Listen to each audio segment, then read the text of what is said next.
What up, cappers, gamblers, punters, hustlers, low baggers? Happy Wednesday, September 2nd to all of you. Thank you for watching Sports. Oh, God, I haven't been sleeping. I'm a mess. Thank you for watching Betting with the Bag here at odds.com, odds headquarters. Man, 2-0 night in NBA, 14-2 my last sides and totals in NBA, and I'm falling apart in MLB. MLB killing me. Keeping me awake all night.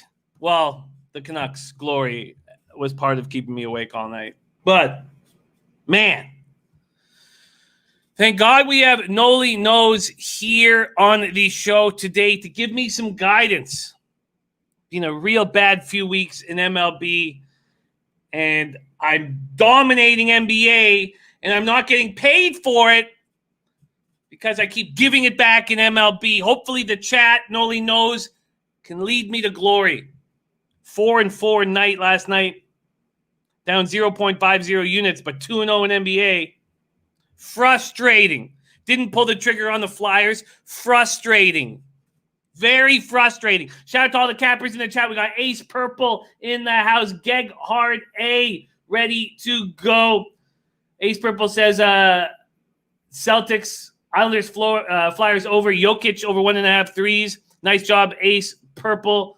Only game he got wrong was the Cards versus Reds. Man, I failed miserably in that Cards-Reds game. Double up. And some bad bounces. Some bad bounces. The Braves dominate the Red Sox, but it's tied after 5. They win 10-3, so I lose 0.35 units on the double up there. And then the Astros kicking the ball around like clowns. Should have got to that over 5.5. Very, very disappointing. Geghard A now, Celtics +1, Nuggets +1. Nice job. Jokic over on rebounds and points. 3 for 3 yesterday. Nice job. 1-1 in NHL. Canucks +1.5, -130. Nice job. Yes. We don't need to, let's just celebrate your winning. But I don't think you should ever, I say it over and over again. Don't turn a dog into a favorite, because what would have happened is if the Canucks, the only way you cash that is if the game goes to overtime. Because if the Canucks are down, they're going to pull their goalie early with the +1.5. But Gegard, a spectacular day. 4-0. MK, as I said in the chat, Sonny Gray blows, the Reds blow. Well, you nailed it. You absolutely nailed it. MK says, don't overthink it. Dallas over and the Rockets over. Ace jumping on those looks too. Gegard says Miami scored 28 points off turnovers alone. Jimmy had 40 points. This is not happening again. Bucks -5. That's ballsy, Gegard. I already made a move in NBA. We'll go over all those spots here. There's Tim Montana X in the house. Look at that. In a parlay with your picks, Matt. Yes, we had the great Matt Randall having a giant day. Razor Sharp picks in the house. It's Razor's birthday on Saturday. Also the Kentucky Derby. We go from 10:45 a.m. all day, all night with the horses on Saturday. Starring all the guys that you've grown to love. I can't wait to work with everybody again, man. Looking forward to it. Mitch Bruner in the house. John Connolly. Dav Fence says over Orioles was easy win, but went a little too big on over Jazz Nugs. Yeah, that was a very interesting Game 7 and a lot of fun to watch. Gonzalo cashing with the Giants. That was screaming. I mean, I couldn't do that. There's Matt Randall off a very, very successful day. Matt Randall wrote the script for the Tigers game. Spectacular work. Ostino Liggett ready to go. John Holmes on the first half under 5. JR ready to go. Mr. Wisdom in the house. Giants Harvey Weinstein, the Rockies. That was just brutal. You mean Dickerson. Harvey pitched for the Royals and was terrible, but I feel you. And I faded Harvey his first 2 starts, but I'm afraid to. This start would have just terrible. Terrible, terrible, terrible work. There's Joe Yurkovich in the house. Great to have you, Joe. Great capper. Love seeing you in the chat. Big Drew ready to go. Jordy Nordman in the house. We got Shears, man, ready to work. Walla dose. Matt Randall said Ross left Lester in too long. He did. That is a problem of his. That's what happens when you're best friends with the pitchers. Jason Falk says Jokic to the window. Jokic was very easy for us. There's Brotherly Hype, Viper NB, Nate Schellhammer, Jabari Smith. Perfect rotation. We have not had enough perfect rotation joining us. All right, let's get to work. Mark Cheney. Mark Rosado. Serious business. Leroy Flood. Roger Beach says Celtics sweep, please. No, Roger, no. I hope not. But look, I haven't bet. I haven't made a move on the Raptors, and Celtics look very, very strong. Very, very tough to beat. Rolling 480, 48s. Rolling 48s. ADF guy ready to rock. Chili Dog Dooley. Giants live bet went over 22.5. Tony Mang. All right, let's get to work. We got Bama Bello, Prince of the City. Joseph Gomez giving a shout out to Babano. King Art. Nice to see King Art. Sunny Springs. Nilo, ready to go at work, listening on my phone. What a guy. What a guy. All right. Jacob Fogarty. Sabino. Yeah, O'Shea Roberts. It was extremely, extremely annoying. Joe Yurkovich probably going back to the Rockies today. Nice job, Mr. Gokster, on the Phillies team. Total over. Larry Garr. Dutch Boy Fresh. Bucks first quarter -2. Heat +5. OKC +5.5. OKC money line for Dutch Boy Fresh. He'll be making his debut here on Betting with the Bag this Friday. Fresh Fridays with Dutch Boy Fresh. Look at that. Jacob joining us live on our Periscope says catch the over 3 times in the Giants. Atta boy. All right. Tyrone Coleman. Mark Cheney says Cubs made me sleep well last night. Nicholas Rodriguez ready to go. Viper NB. Joseph Gomez says Babano on Heat +5. I get it. All right. Shane Schwader. Look, I need help from you guys in MLB. I'm just not I'm falling apart in MLB. There's DJ Big Boss, Eric Jones. All right, let's get to work.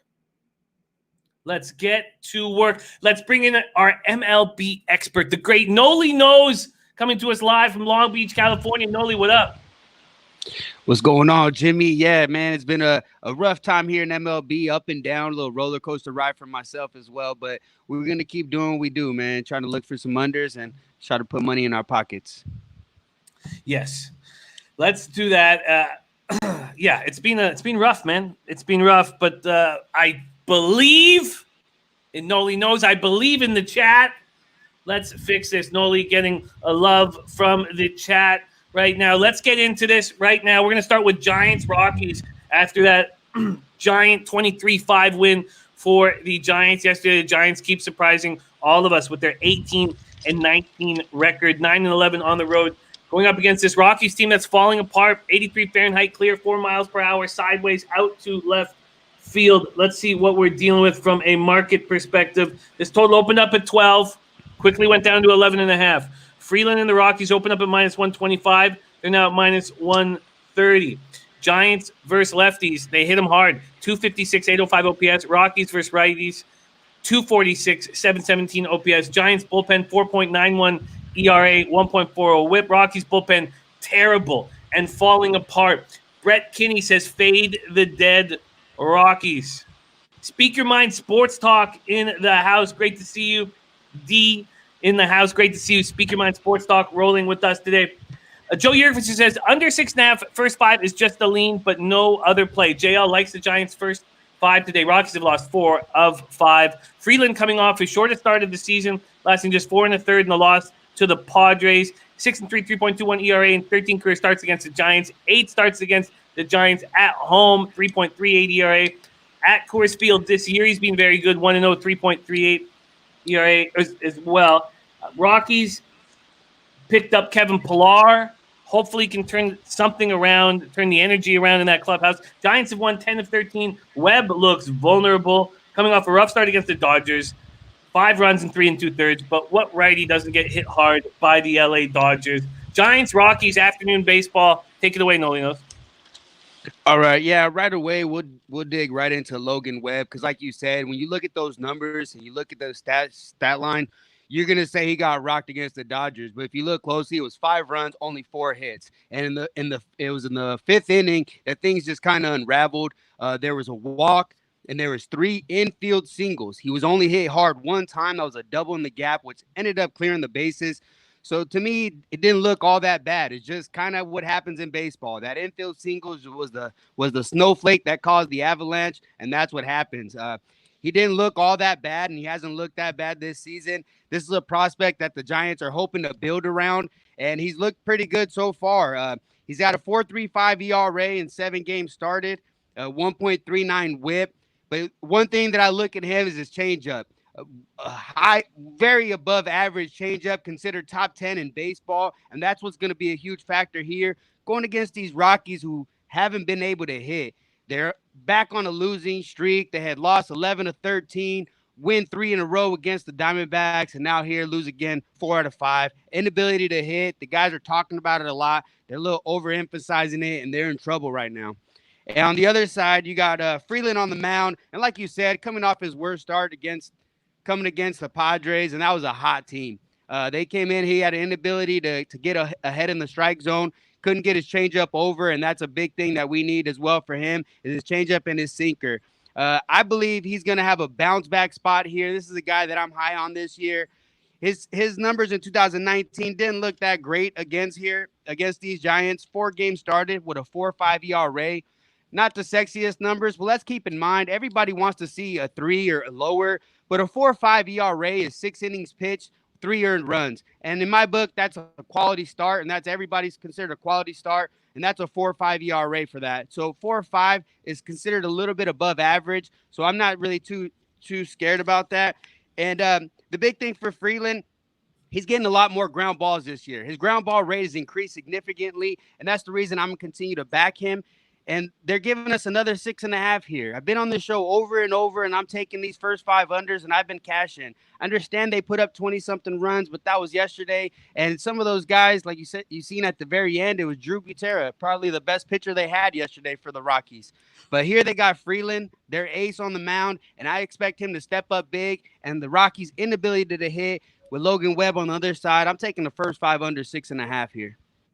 First 5 under 6.5. What's been happening on the show, because the first 5s don't come out till right around when the show starts or after the show starts for me at Bet365, is that we make a move on the first 5, 6.5 Giants or for the Rockies games. I go to bet it and it moves to 6 and I stay off. And I fear that's going to happen today. I also fear the way the Giants are hitting lefties. Do you agree with the big market move towards the Rockies in this game? I think there's an slight advantage with the pitching, but how can you trust these Rockies right now? That's my biggest thing. I can't trust those bats, and the more they talk about it, emphasize it, it's going to be an issue. And with Freeland, last time he did give up quite a bit of hits against these Giants, but he was able to get 3 big ground ball double plays, and that's what I expect to continue to happen. The ground balls is the equalizer, and yeah, I don't understand the market. I wouldn't trust the Rockies. First 5 under 6.5 for our Nolly Knows. It does make sense after a long, long day of offense and then an early turnaround. Joe Yurkovich says, I certainly agree, but the weather keeps me off. It is a nice warm day. Razor Sharp Pick says, I know we're still talking, but Bucks Heat total is dropping. I'm already on it. I already bet the under. Looking at the shooting percentages from game one, and they get to 219, and the way the defense is trying to smother Antetokounmpo into turnovers, I'm on the under, and I agree with it completely. And R2T2 Finland talking about his nephew who continues to eat Joey Spencer, 11-0 in boxing, and Speak Your Mind Sports Talk all is a spectacular boxing handicapper. So you guys should definitely connect. Okay. TJ says Webb went 5 in Colorado last month, 1 earned run. Sunny Spring says I'm going to ride the Giants today. Mr. Wisdom says, yes, I've cashed so many Rockies first 5 unders. Tricky. First 5 under 6.5 for Nolly Knows. And I'm hesitant. But it does. Do you feel that the angle of the late high-scoring game and then the earlier afternoon game the next day moves towards lower-scoring games? No, I just try to take it game by game. Those guys are hot, so if you're going to go more so with that theory, I'd expect the theory to be for them to continue to stay hot. You got 3 guys that went for 6 RBIs first time in their history. They got Solano, who's been raking the whole season, but here, I always say, good pitching beats good hitting, and I expect Freeland to step in the big ace spot. You know, they're struggling, and they're relying on him to come through. All right, I'm not going to pull the trigger yet, but I will think about it. Let's keep rolling. Mets Orioles is next up. Waka versus Means. Man, has Waka looked bad. So vulnerable. The market has just come out on this game. Let's see what we are dealing with. That first 5 total is a 6. This total full game opened up 10. It's now at 10.5. Waka opening up at minus 125, and that's where he stands right now. Waka and the Mets is a favorite. Hard to understand with the way he's been pitching. 84 Fahrenheit, mostly cloudy, 9 miles per hour, out 2 straight, away center. Orioles at home, just 7-13 on the season. Better road squad, and Mets are falling apart right now. Losers of 5 straight. Orioles have won 2 straight after losing 5 straight. Means looked better in his last start. Had a very rough opening start before he went into the IL. But just 14 2/3, 11 Ks, 3 walks, 8.59 ERA, 1.30 whip. Mets versus lefties, 237, 733 OPS. Orioles versus righties, 258, 746 OPS. Mets bullpen playing well, pitching well. Not quite as well as the Orioles bullpen, but both bullpens are pitching well of late. 4.47 ERA, 1.39 whip for the Mets. 3.96 ERA, 1.25 whip for the Orioles. Cano homered in 2 straight games. McNeil hitting the ball well. New York picked up Chirinos, Todd Frazier, Miguel Castro, but the losing streak is in play here. Means 2 homers in back-to-back starts. 5-4 setback in 10 innings against Toronto on Friday, but I thought he pitched pretty well there. Walker has a 9.75 ERA in his last 3 starts, and he's the favorite here. I don't quite understand that. Mets, Orioles, Nolly Knows. Take it away. Right away, Jimmy, I'm looking at the same exact thing you're seeing. I'm not understanding it at all. John Means, by no means is he where he at. He's not where he was at in 2019, where he was a first-time All-Star, but he looked a lot better in his last start.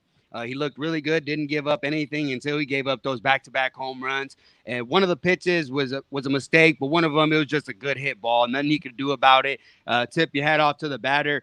But like you said, Jimmy, this is a guy that I'm going to rely on. I'm going to trust. Yeah, he's got the 8.59 ERA, but a lot of that has to do with his first 2 starts when he wasn't able to get through through 3 innings against the Yankees. Gave up 5 runs, and here, I think I expect him to have a bounce back start. He talked about it in an interview.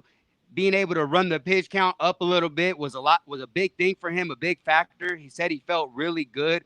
And I expect this next game to finally be the coming out party, right? The Mets do hit the ball, and they are seeing the ball really well. But you're talking about an MLB team that leads the MLB in runners left in scoring position. They leave a lot of base runners on base. They can hit, but they're not getting them in. It's a problem that they continue to have. On the other side, Michael Wacha. I mean, a guy that pitched well over there when he was with St. Louis, but over here with the Mets this year, he's had some issues with right shoulder inflammation, something that actually Means dealt with early in the season. That's why I was fading him the first 2 starts. But here, with Waka, it's a lot more recent, and it doesn't look very good.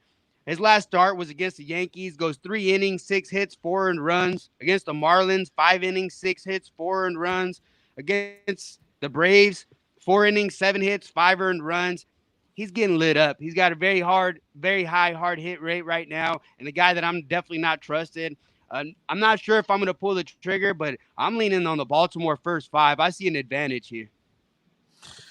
Yeah, I completely agree. Now, Matt Randall says this is a Mets spot, and he's on the Mets money line. I just think Walker is so vulnerable. I watched Means pitch that last game against the Jays. He looked good. And if I'm going to get this money line here, let's see if they put out the first 5s. At least I can just focus on first 5s, even though the only reason why I'm doing that is because I don't want to double up here. You're getting plus 120 right now on full game. I mean, that's just so nice. There's no first 5s out yet. Plus 120. Chili Dog Dooley says Baltimore is scrappy. Joe Yerford says Baltimore bullpen been good last 10 games. 3.04 ERA, 180 average. Yeah, I just think there's just so much opportunity here. I'm going to back these Orioles. Plus 120. The Czar in the house. Great to see you, Czar. I just scared writing it. That's what's happened to my MLB. Hal Wilkerson says Baltimore all day.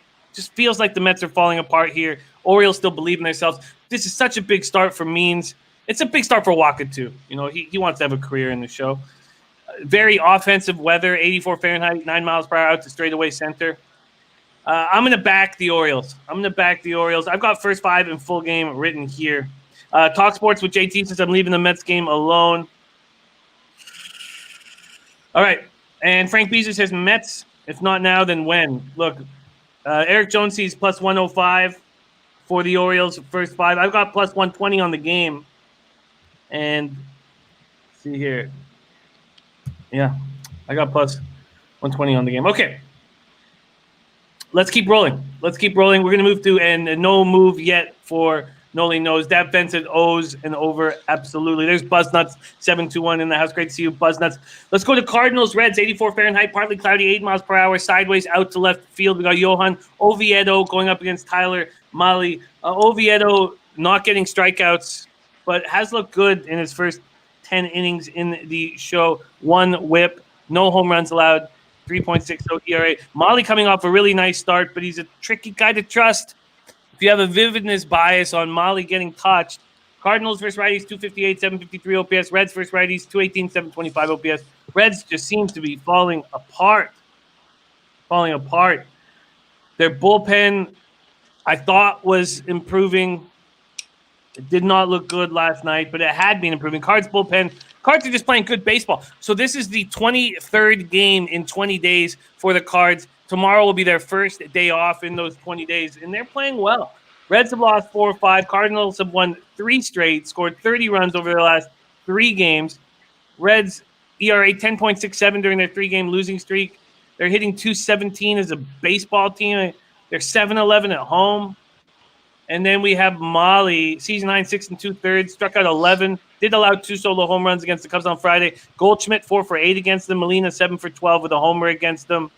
Here we go. Oh, let me get a quick market read here. Cardinals, Reds. Reds open up a minus 130. They're now minus 155. 25-cent move towards them. This total's gone from 9.5 to 10. Nolly Knows, take it away.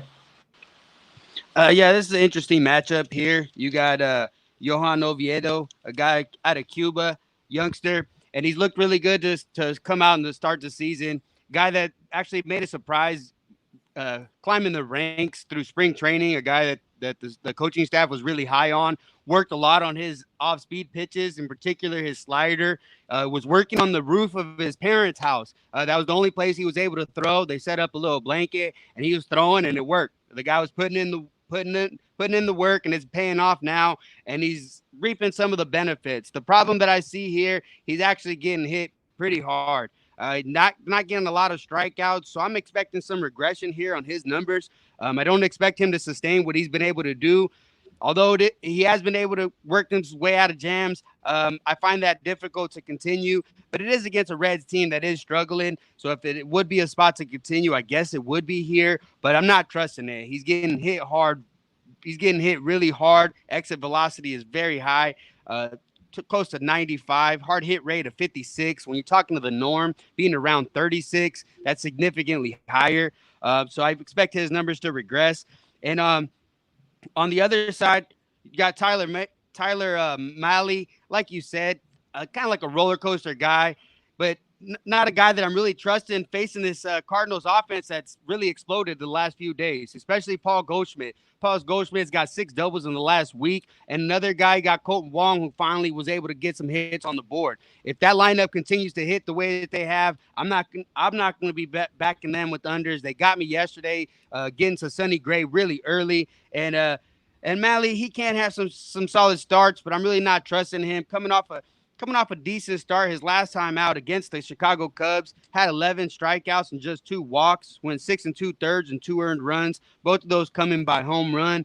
But he did throw 106 pitches, and I expect that to be an issue here in the short season, something that he hasn't done yet. And I'm not really trusting either side right now. I'm not trusting the Reds bats. I'm not trusting anything in this game right now. I'm just going to stay off. I'm going to stay off, but the chat all over this under going up against the market move. Frank Beasley said, I can see Cardinals having a letdown after that big win yesterday. Looking forward to that first day off. That's so legitimate. So legitimate that they could. I mean, I'm not going to get on the Reds now after a 25-cent move towards them, but. And Matt Randall says, decent. He allowed 2 home runs and then not another hit the rest of the game against the Cubs. And Matt Randall on full game under. I'm going to stay off of it. I'm going to stay off this market move. There's Manny R in the house. Great to see you, Manny R. All right. And the Czar says this is a division game. No one is looking for days off. So the Czar liking that under as well. Joe Yerfish says both bullpens over 5 ERA in the last 10 games. All right. Let's move on to Blue Jays Marlins. This is going to be a very fun pitching matchup. Those of you who hammered the line when it first came out, it opened at 7.5, quickly went down to 7. Ryu versus Sixto Sanchez, and man, the Sanchez look spectacular out there. Ryu and the Jays opened up at minus 135. They're now at minus 120.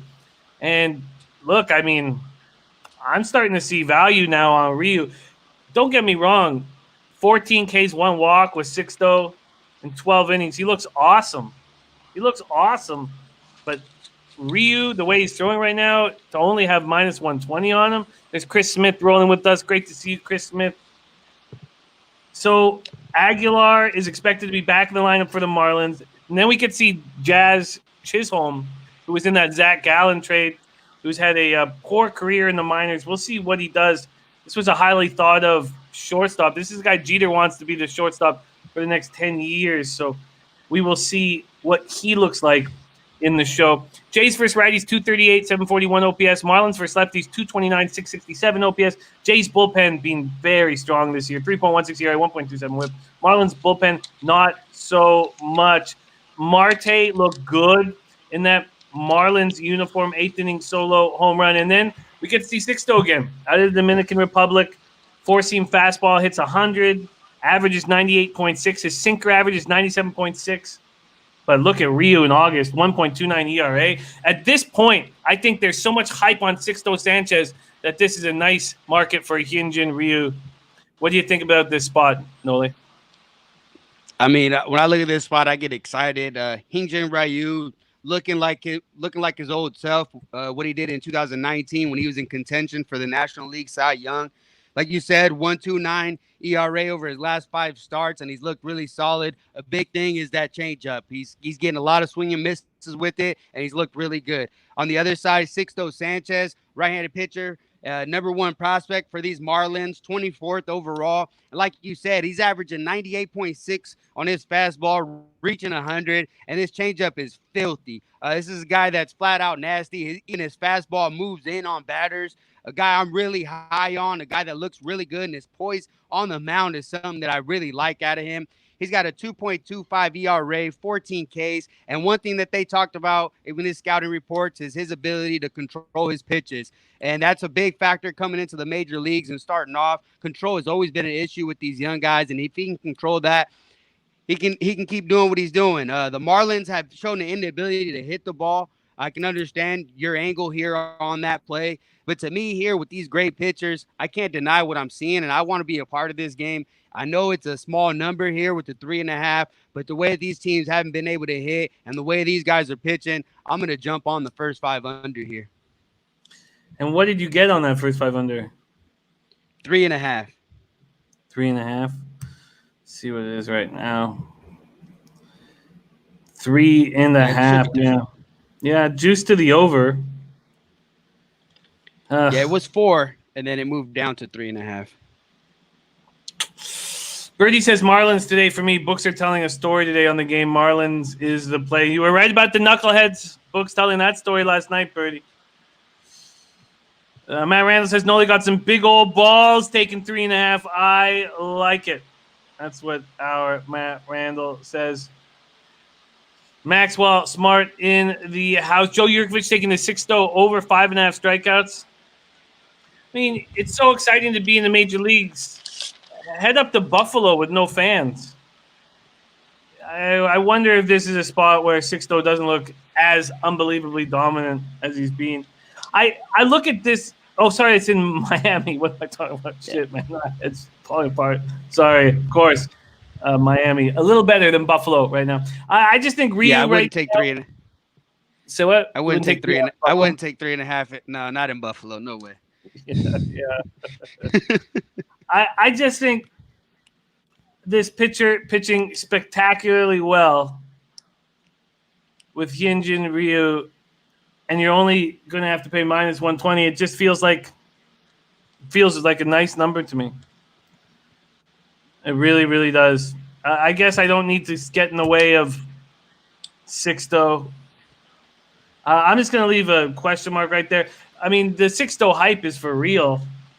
And now I don't know who they're giving pitcher of the month of August to, but in the American League, it could very easily be Hyunjin Ryu. I believe they gave it to Bieber. Oh, yeah. All right. Wow, minus 120. It just feels like value on Hyunjin Ryu. It just feels like value. And then we get to that Marlins bullpen. This Jays bullpen's being so strong. Cashman, when I say double up, it's first 5 in full game, yeah. Brady says Jays are not really hitting all that well lately. I mean, the Marlins don't touch lefties at all. I'm taking the Jays. Full game, minus 120. I feel like that's just too much value with Ryu. Too much value. Okay, let's go. We move on to Rays, Yankees. 78 Fahrenheit, mostly cloudy, 9 miles per hour, sideways out to left. Talk about emotion in this game. Nate Shellhammer says Miami today. We'll see. Birdie liking that underlook. Wow. All right, we're going to see some action most likely, especially after what Kevin Cash said in the post-game press conference. Chapman throws a pitch to Brissot, goes past his head with 2 outs in the 9th inning. Struck him out to end it. Brissot said some stuff to the Yankees dugout. I guess he was getting called out as well. Bench is empty. It's going to be exciting.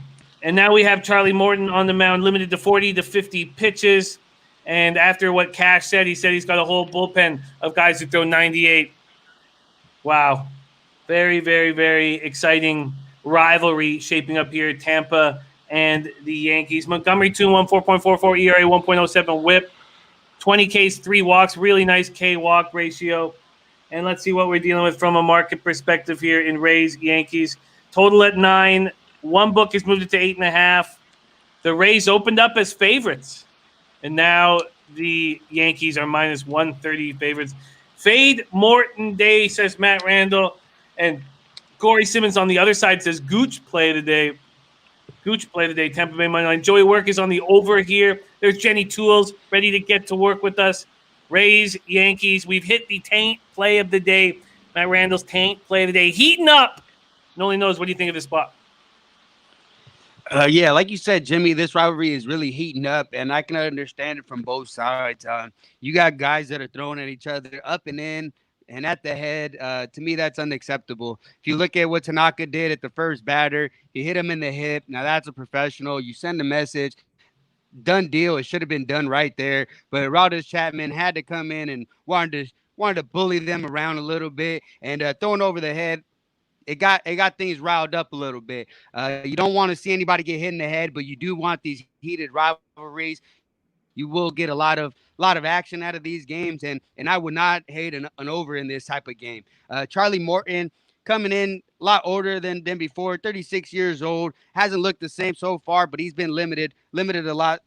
And going against the Yankees here, he faced them on August 9th, went 2 innings, gave up an earned run. 1 strikeout and 2 walks.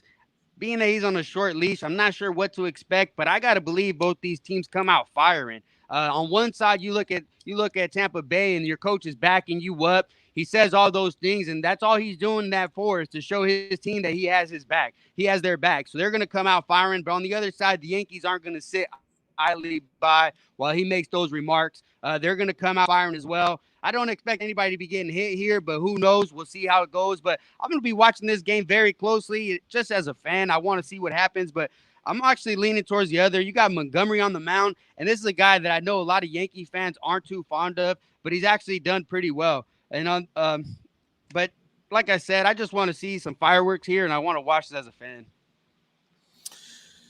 Yeah, I'm going to watch it as a fan as well. Focus on Your Bet says the reason I like Tampa Bay Day is because it's a bullpen day, and Cash said he got a bench filled with guys throwing 98.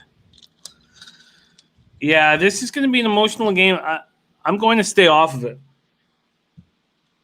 And Mr. Gogue says I like the first 5 under 4.5, best bet of the day. All right. Matt Randall says the focus for the Yankees is winning the game. The focus for the Jays is revenge. And Joe Yurkovich leaning towards the first 5 over in case there is fireworks, people getting free bases. All right, I'm going to stay off of Yankees, Rays. Let's move on to Nationals, Phillies. 81 Fahrenheit, cloudy, 9 miles per hour to straightaway center. Beautiful pitching matchup shaping up here. Scherzer, Wheeler. Wheeler's been so good, but he's always struggled against these Nationals. Just always struggled against them. Let's see what the market is offering us here. The total is at 9. Oh, sorry. The total is at 8.5. That's pretty nice. Nationals open up at minus 115 favorites. They're now minus 125. Let's just see what this first half opportunity is here in this Yank spot. There's 1.5 on the board, 4.5s everywhere else. Oh shit! Sorry, that was about the time I lose my shit, man. There are 4.5s and 4s. So opened up at 4.5 and moved down to 4. Scherzer not being great this year, but coming off his best start of the season against the Red Sox. 6 hits, 1 run in 6 innings, struck out 11 and didn't walk anyone. 5-0 with a 2.40 ERA at Citizens Bank. 11-3 with a 2.62 ERA in 20 career starts against the Phillies. And Rhys Hoskins is smashing right now. Double and a single on Tuesday, 4 straight multi-hit game. We are waiting for him to heat up, and he has now done that. And the Phillies are playing good baseball. Take it away, Nolly Knows. Nationals, Phillies. Yeah, right here I get excited right away. You got one of the best pitchers in baseball, Max Scherzer. And like you said, hasn't looked the best to start off the season. He's 3-1 with a 3.86 ERA. But like you said, coming off his best start so far. When I see Max Scherzer, he's been dominating over these Nationals. 11-3, 2.41 ERA, 0.964 WHIP. And his team is 16-4 in his starts against these Phillies. So good shot for the Washington here. But on the other side, you got Zach Wheeler on the mound coming over from the Mets. Kind of had a little issues with the general manager over there. Funny comments going back and forth. But now he's over here with Philly. And a big thing, like you said, versus Washington, he's 5-10 with a 4.84 ERA, 1.48 1.481 whip. It doesn't look that great, but this year there's been some changes. And the big thing for him is pitching a lot more to contact, strikeout rate decreasing. But the big thing that's increased is the ground ball rate. That's something that I love to see out of pitchers. And you look at his advanced numbers and they all look good. His hard hit rate is low. His exit velocity very low. X WOBA is very low. So everything that I see out of him is looking really good. And I go back to an article that I read late March when talking to when referencing coach Brian Price, their pitching coach. And a lot of these guys, Phillies people, believe that this was a big move for them. This is a big time veteran. He's been around the league. He's even coached the Reds as a manager, and he takes over for their old pitching coach, Chris Young, who's a data-driven guy who's trying to get guys to pitch up in the zone. A lot of the guys didn't like that, especially Nola. And you see what Nola's doing, looking more like what he did in 2018, more than he did in 2019. And this is a coach that's kind of letting them be themselves, pitching to their strengths, not trying to overdo things, not pitching to a scouting report, but pitching to their strengths. And that's what you see here. That's what you see here from Wheeler, and he's looking really good. I'm liking the way these two pitchers are going. I expect a great outing out of Max Scherzer. I like the way he looked last time, and I expect him to continue that, especially going against Wheeler. Two studs here, and I'm going to take a shot the first 5 under 4. I'd hate that I missed that 4.5, but it is what it is. I still like the 4, and I'm going to take that right there. First 5 under 4. I get it. It's nice weather for offense, but these are very, very strong pitchers. Matt Randall liking this. We got Red Girl joining us. Great to see you, Red Girl. I get it. I absolutely get it. I'm hesitant to make a move with how strong the Phillies are playing offensively and Wheeler struggles against the Nets in the past. We got Dylan Turner in the house, Turnsey, representing Windsor, right across the river from Detroit. Bright Ware looking at Max at minus 120. Says that's the first, no doubt about it. I'm going to stay off. I'm going to stay off here at this point. It just feels like a nice situation for offense, but the Nats don't hit righties. 251, 737 OPS. All right, we got a look from our Nolly Knows making a move on the under. Great breakdown. Let's move on to Cubs Pirates. Hendricks versus Joe Musgrove. Have the books changed to Musgrove? Because for a long time the books had another pitcher there. Have we moved to – yes, we have moved to Musgrove. Okay, good. It was announced after the game yesterday. Kyle Hendricks versus Joe Musgrove. 79 Fahrenheit, mostly cloudy, 7 miles per hour, out to left center. Hendricks has not followed up that spectacular complete game start that opened up the season for the Cubbies. His K to walk rate is always spectacular, 34 Ks, 4 walks, but 6 home runs allowed, 44 innings. I mean, it's not terrible. There's the diehard MMA podcast. We got Clint in the house. Ty Clinton says Cubs bullpen suspect. Cubs bullpen suspect. Pirates have nothing against righties. 200, 573 OPS. They look terrible. And what's Musgrove going to do in his career? He's been very good against the Cubbies. 3-2, 1.69 ERA. But he's been out with right ankle discomfort since early August. So who knows? Brian Hayes came in and was spectacular, gave that Pirates offense a jolt. And Ian Happ on the other side is giving the Cubs offense a jolt, hitting at the leadoff spot and hitting very, very well. And they moved Chris Bryant into the 2 spot. Very nice start of the order for the Cubbies. And Hendricks was touched. 5 runs, 10 hits, and 6 innings on Friday, and a 6-5 loss at Cincinnati. Take it away, Nolly. Cubs Pirates. Yeah, Cubs Pirates here. You got a Pirates team that looking really, really bad. You got Musgrove coming back from injury, and it's very important for this Pirates team to get healthy at the starting pitching spot, a spot that they're really depleted right now. And Musgrove was coming into the season with high hopes, new pitching coach over there with Pittsburgh as well, and a guy that I would try to pick my spots with him, but tough off of an injury. I don't like backing the guy when he comes fresh off an injury. It's kind of hard, kind of hit and miss. I don't know what to expect from him. And if he's landing on that foot and it's causing discomfort, there will be problems. But all in all, if I had to make a decision and make a guess, I mean, I would expect him to pitch decent, but it's against a Cubs lineup that you said is looking pretty good right now. On the other side, you got Kyle Hendricks on the mound, and it seems to have his road woes coming back again. Against Cincinnati, like you said, 6 innings pitched, 10 hits, 5 earned runs, 2 home runs, and he's given up 2 home runs in each of his last 2 starts, something that you don't like to see. That's not what you want to see out of Kyle Hendricks. That's not his motto. He wants to get ground balls. His hard hit rate is still very low and still at a 4.09 ERA. By no means is that a bad pitcher. He's still very, very solid. It's just hard to get a good grasp on him. But if any spot for him to pitch well, it's going to be here against this Pittsburgh Pirates offense that can't seem to hit the righty. Like you mentioned, Jimmy, this is a spot for me. It's kind of hard laying at the price when I look at the Cubs, minus 190. Hard for me to go that way, but it's Cubs or pass. There's no way I'm backing these Pirates right now. Yeah, agreed. It's Cubs or pass. And when it was Derek Holland, I was hesitant to make a move at minus 220, minus 225. That was who was supposed to pitch.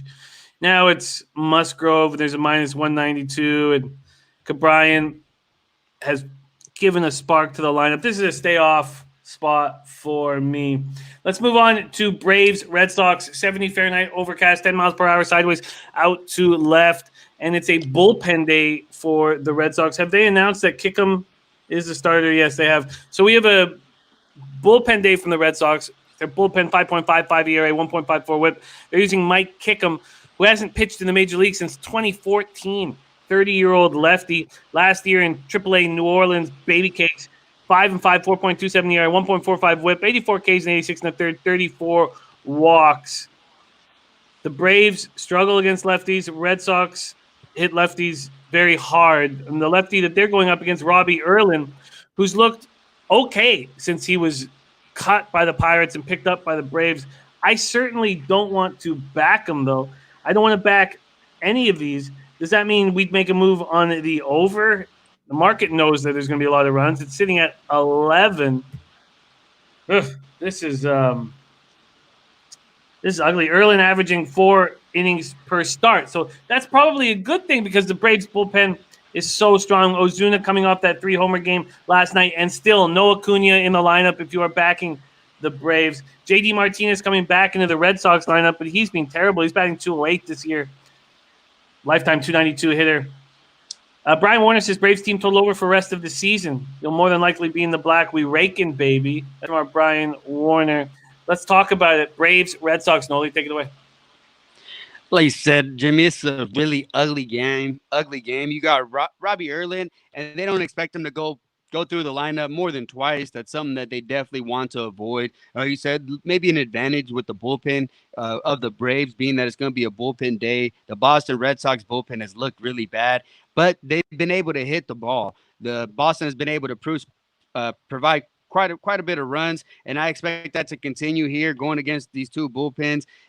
It's tough to get a read on this. It's a really ugly game, and a game that I really just don't want any part of. I agree. Let's see what our man CT Bays is saying. He says this would be minus 190 if Erlin wasn't starting. Take Braves money line and say we'll own the last 5 innings. There's truth that, but maybe it's better for just an in-play bet right here. You know, when a kid or a 30-year-old man like Kickham gets another opportunity to be in the show, you never know if they step up. Ace Purple says over. Mitch Bruner says stay away, leaning Braves. And Joe Yurkovich is on the Braves. Team total over 5.5 minus 115. It's not available at my book yet. Not available in my book, but I get that. It says Braves smashing lefties in the last 10 games, which is a better way of looking at it than me just giving you their season-long totals, which aren't strong. Steve Priest has it, Braves 6-4. There's C-Mac, Connor Mack in the house. And Matt Randall giving a shout-out to the OG Lowbaggers in the chat right now. It's a lot of fun. A lot of fun seeing everybody rolling with us. Okay. Braves, Red Sox. I'm not going to make a move, but I could understand the Braves team total over. Although the lineup, without Ozzy and without Acuna, it's not as strong, but they continue to do damage. Ozuna coming off a 3-homer game. I love the line that you got on the team total, Joe. I wonder what's going to be available to me. Jason Folk says Braves money line's the only play. Don't look too much into the versus lefty stats. The bats are in a good spot, and their pen is too solid to play against.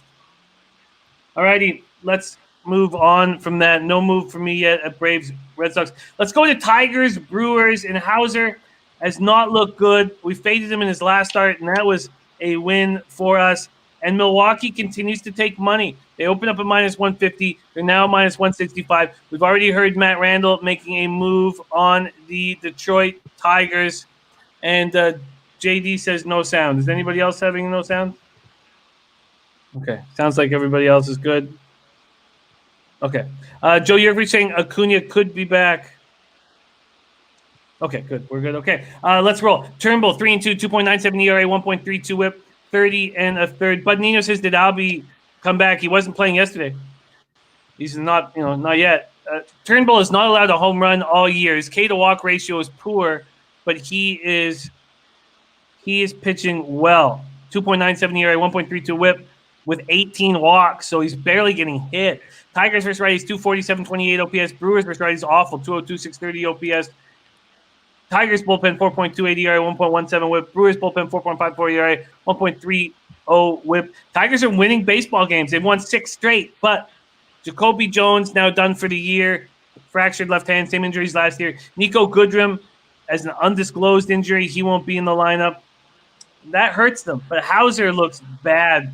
Lasted 4 innings, shortest start of the season, 4 runs, 9 hits to Cincinnati on Thursday. Steve Priest says Tigers hottest team in baseball. Joe Yurkovich says Detroit is now a winning team. And Matt Randall said at the beginning of the year that Turnbull will be the Tigers ace this year. Guy's a bulldog. And CT Bay says Tigers money line, good dog price for a hot team with Turnbull starting. Take it away, Nolly Knows. Tigers, Brewers.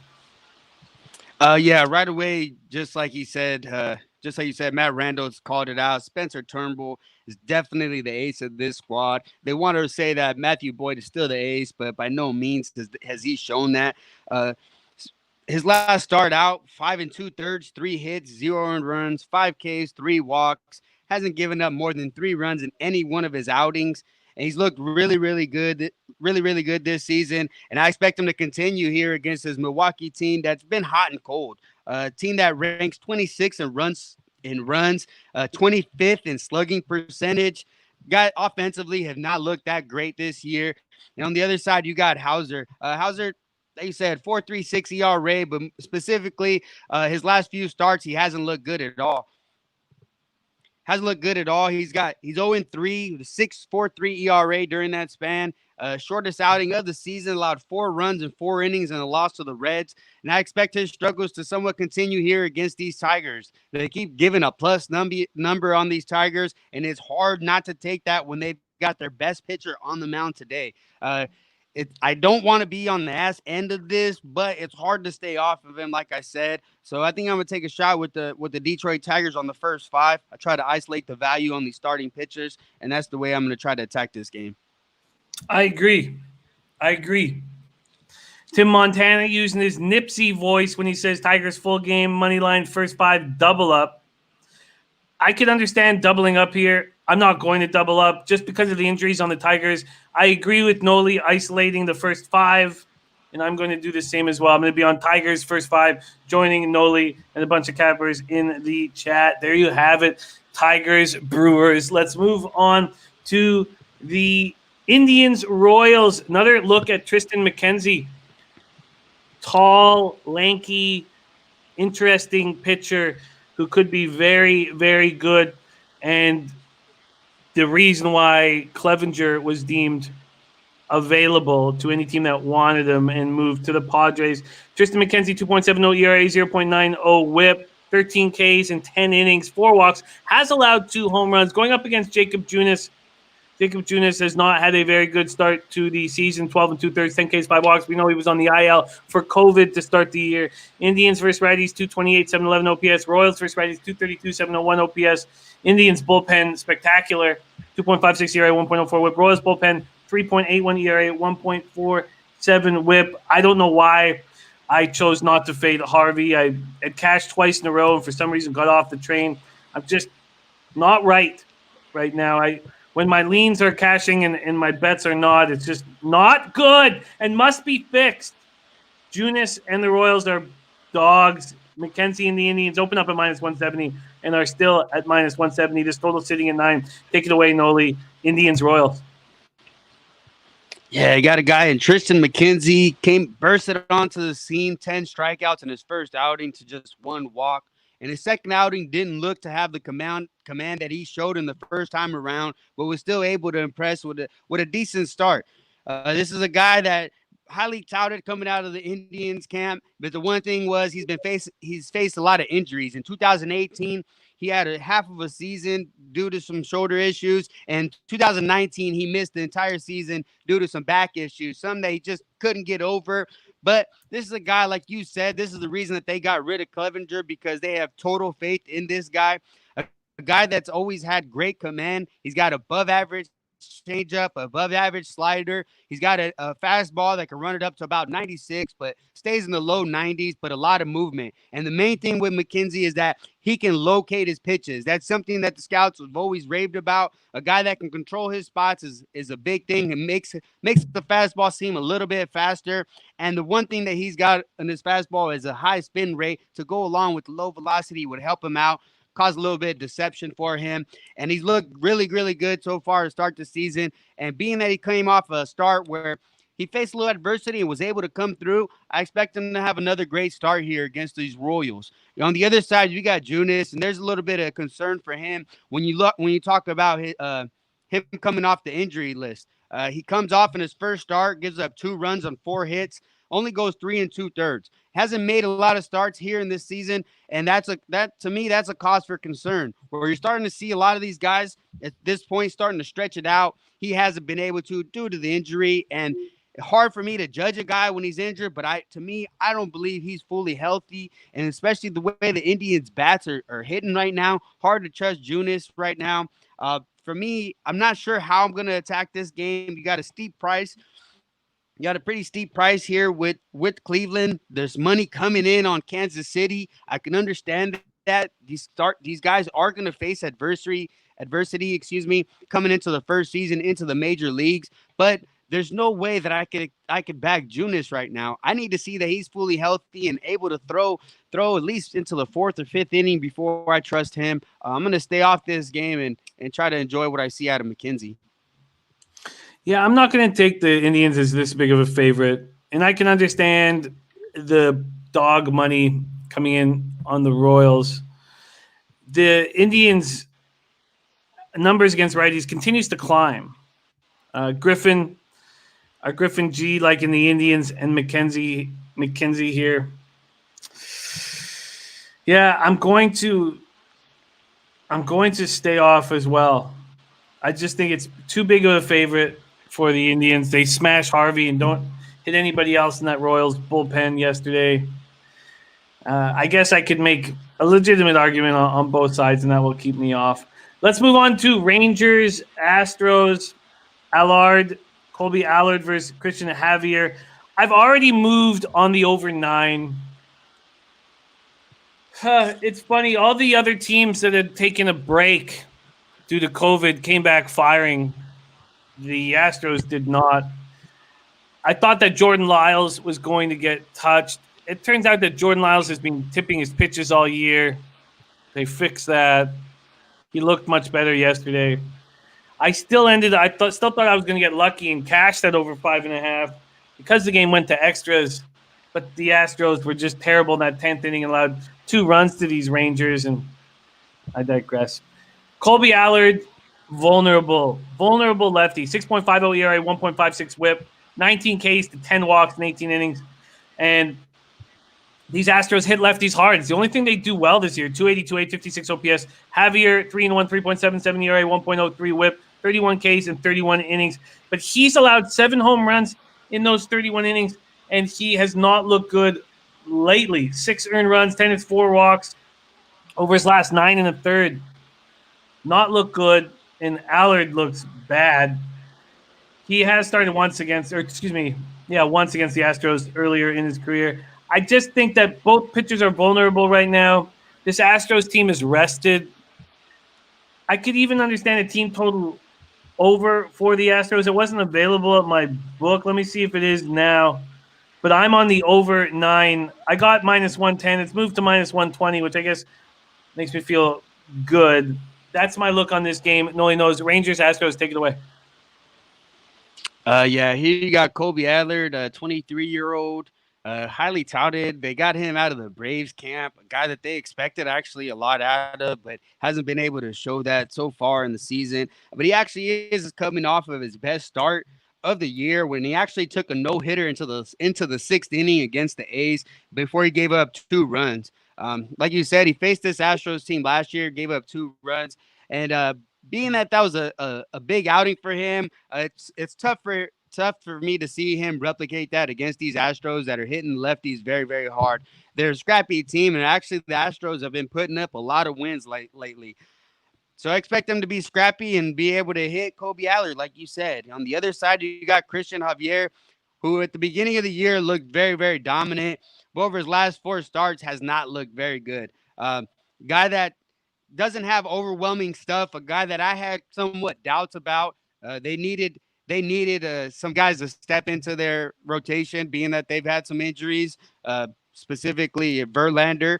But here in the last few starts, he goes 5 2/3 against the Angels, gives up 3 runs, goes 3 2/3 against Colorado, gives up 3 runs, and against Oakland gets 3 hits, 5 earned runs of 3 home runs. So you're talking 6 home runs over his last 4 starts. That's a big problem, some that they didn't show evident in his first 4 starts, and that's a cause for concern.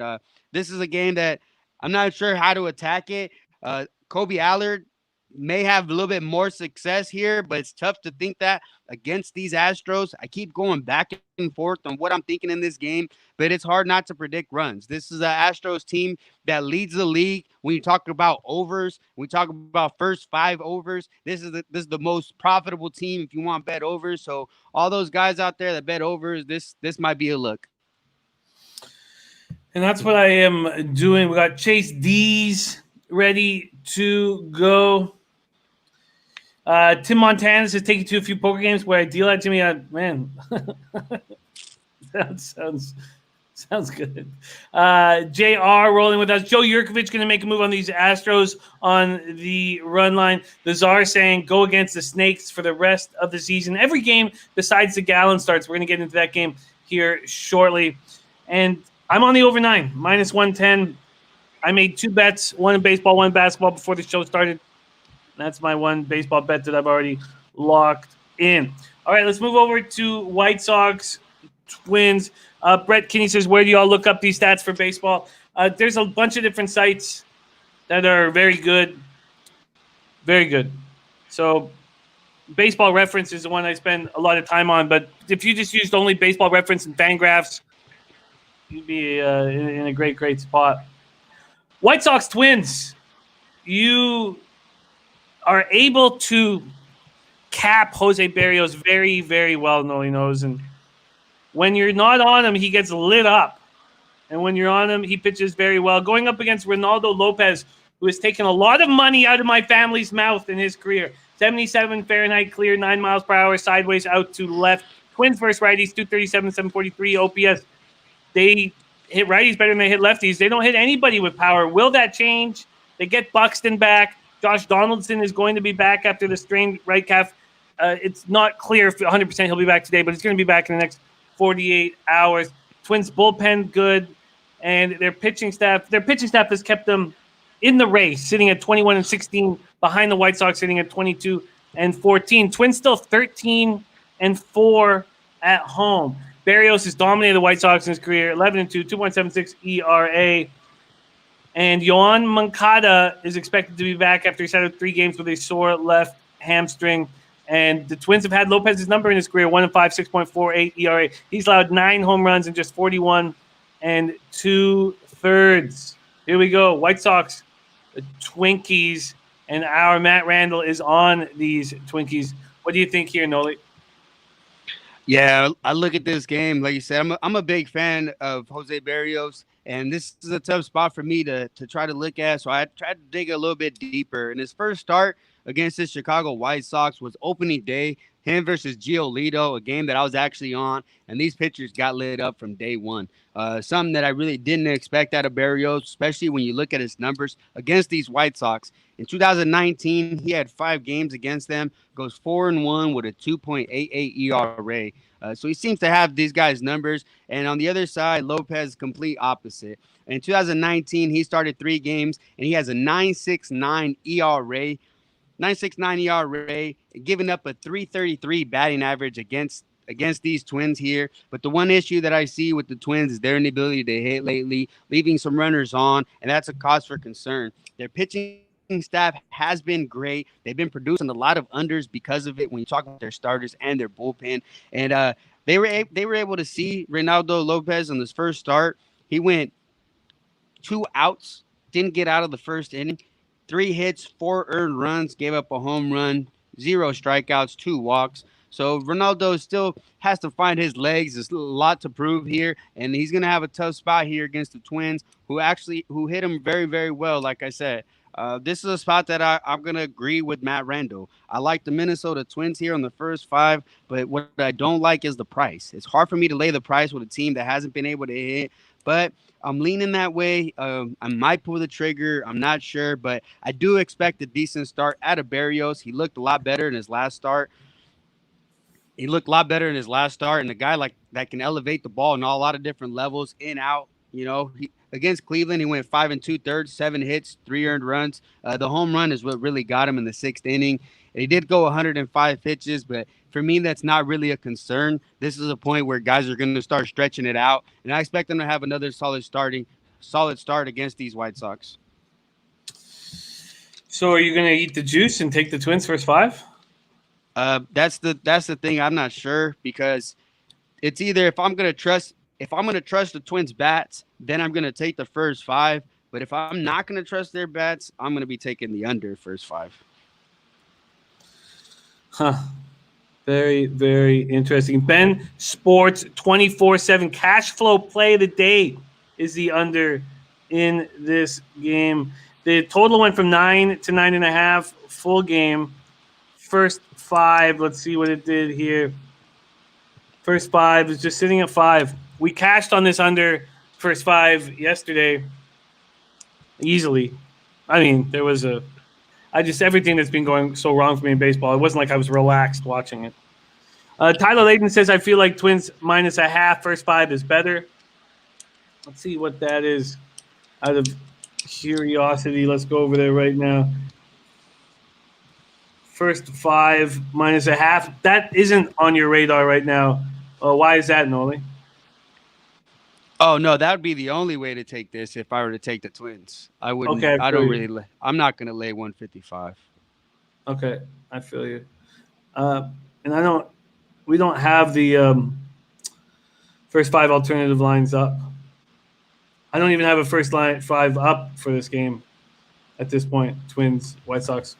Okay. Griffin G says Barrios has worried me lately.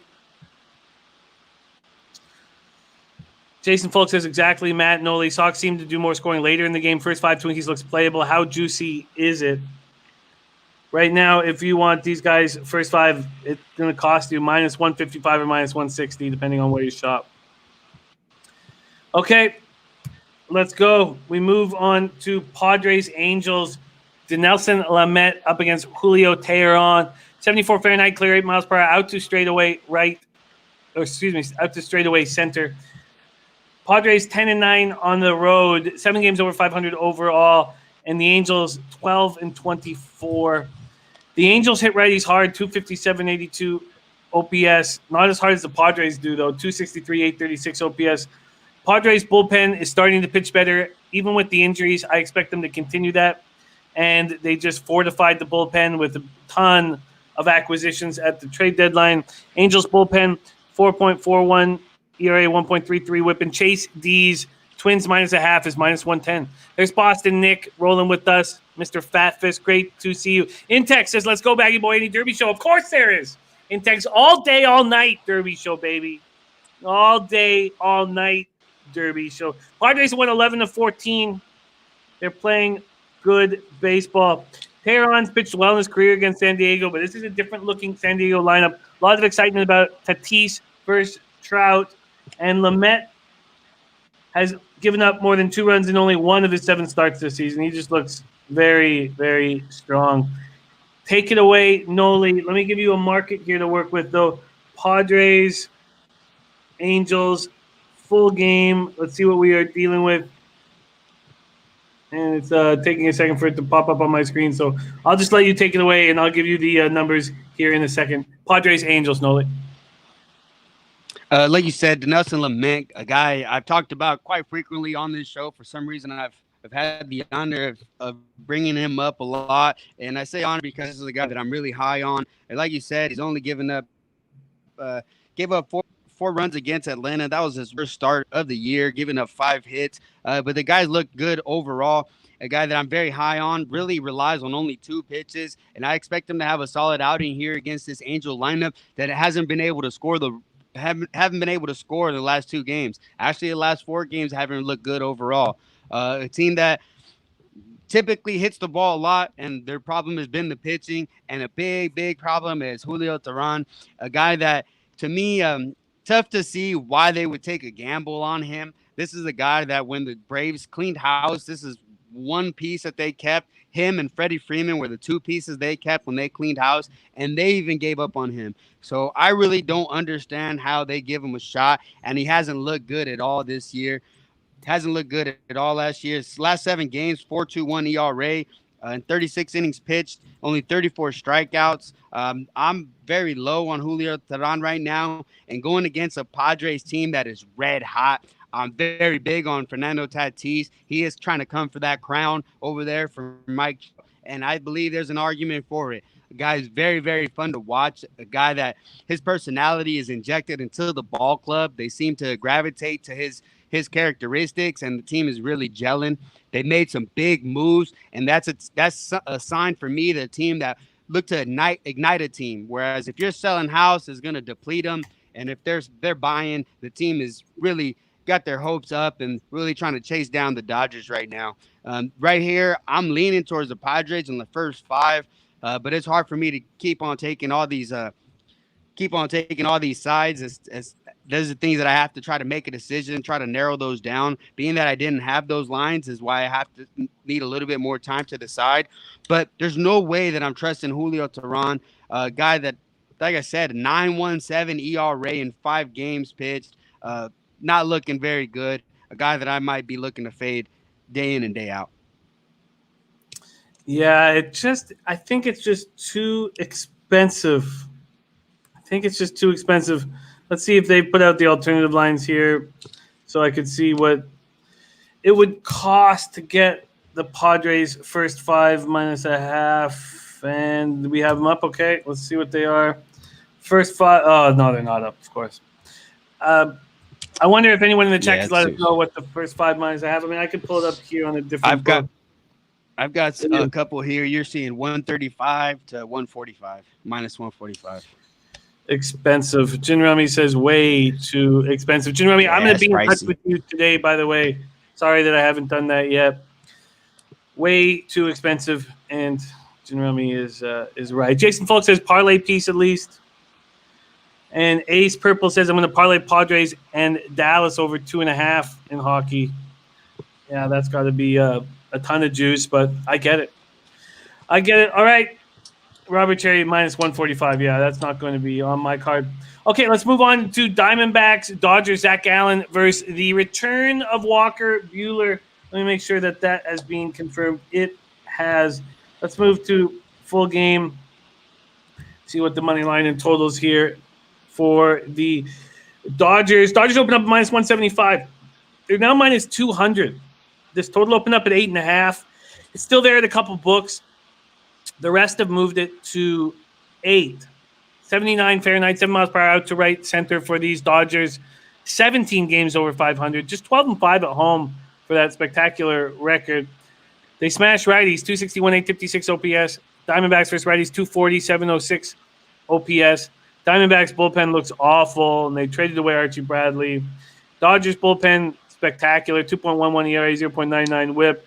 They've won 9 of 11, 8-game home winning streak. Diamondbacks have lost 11 of 12. The question is, what are we going to get from Buehler, who is coming off of a blister on his right index finger, and Gallen looks very, very strong. Ben Sports 24/7 says Gallen can definitely get the win tonight. Question is, what Buehler are we going to get tonight? Take it away, Nolly. Dodgers, Diamondbacks. Yeah, right away when I look at this game, Jimmy, it's something that you talked about and something that I'm be looking to do in the future. I talked about a little bit with the Padres when they're buying, and I'm high on teams that are buying, and I'm really low on teams that are selling. And you look at the Diamondbacks; they tried to deplete their team. The owner keeps talking about how he doesn't make money, so that's why he did it. He gets rid of Starlin Marte, who does everything the right way, comes in. They don't want to pick up his option for the next year, so they ship him out to Miami. They ship out a couple of their big time pitchers on the relief, and they ship out Robbie Ray. So to me, those are bad signs as a Diamondbacks. How do you feel? What are we playing for here? And a team that really has been sputtering offensively to begin with. This is a team that ranks in the bottom 10 in almost every offensive statistic, especially when you look at runs per game, when they're ranked, I believe, is 27th or 28th, and basically a team that I'm looking to fade hard in all games except on Gallende's. Gallende's looked amazing. This guy's 1-0, 2.09 ERA with a 1.02 whip, and it's amazing to see 1-0. That's because the inability to hit. They haven't been able to protect this guy, and a lot of unders. His last outing against San Francisco, which he faced on back-to-back starts, goes 7 innings, 5 hits, just 1 earned run on a home run. The guys look flat out dominant. All his numbers look great. You talk about exit velocity. You talk about hard hit rate. He got a high spin rate on his fastball, a guy that I'm really, really high on, and I expect him to continue his dominance here in the league. He pitched against the Dodgers on July 31st, goes 6 innings, 5 hits, just 2 earned runs, coming by the way of home run again, but 9 strikeouts, just 1 walk. He looked really good against him, and like I said, this is a guy that I'm going to look to back. I'm very high on him, and I like what I see. On the other side, you got Walker Buehler. Like you said, went on the 10-day injured list for that blister. But right now, what I see out of Buehler, especially on his last start, when he goes against Colorado, goes 6 innings pitched, 4 hits, just 1 earned run, 11 strikeouts, and no walks. And when I listened to him before that game, when he was talking about his previous outing, he wasn't too happy about it. He went 4 2/3, 6 hits, 4 earned run against the Angels. And someday he mentioned, he said, sometimes you have to trust the process, but there are other times where you need to go out and hunt results. And that's exactly what he did. And those are words that I really like to hear out of my pitcher. This is the ace of this ball club, and I expect him to come in here and show what he's got. I'm very high on Walker Buehler, and I expect him to come in here and dominate the Diamondbacks, who've lost their big pieces in their lineup. And to me, it's like, what are they playing for? I really like this play. This is the play I'm big on. I'm on the first 5 under 4.5 here. Yeah, this is a great look. Great look. Before we jump into this look a little more, let's just all send our love out to Ulysses Hayes, OG Lowbagger, been with us since day one. And I knew that he had to bury his uncle last weekend. I didn't hear that. I didn't know that he also had to bury his dad. That's just that's heartbreaking, man. And just sending as much love and strength to you and your family. And it's been a very tough year, and the light will come back. The light will come back for all of us. Just have to get through some of this darkness first, and just so much love for you, Ulysses. And you lead by example. You're a very strong man, and I know that you'll lead your family through this. But so much love to you, and really sorry to hear that you have to go through that, my man. Back to this, the Diamondbacks, Dodgers. It's funny when life comes in like that, you realize it is just a game, but it's a game we want to win. So I think that under 4.5, first 5 makes a ton of sense. A ton of sense. Joe Yurkovich got it at minus 105. We've already seen one book move it to 4. I have a very legitimate fear that I'm not going to get the 4.5 when I go to bet it. Let's just see what it is right now very quickly at my book, just so I can. It's under 4.5 at minus 120 right now, so I think it's a great look. Great look. Those of you who want it, get on it right now. And there he is. See, I told you, man. This is how you deal with difficulties in life. He said, I told you my plans, Jimmy. More motivation. You're a very inspiring man, Ulysses. I told you my plans, Jimmy. More motivation. That's how you do it. You lead by example. I'm proud to have you as a friend. I think this is a great look. Under 4.5. I hope I get the bet in before it goes to 4.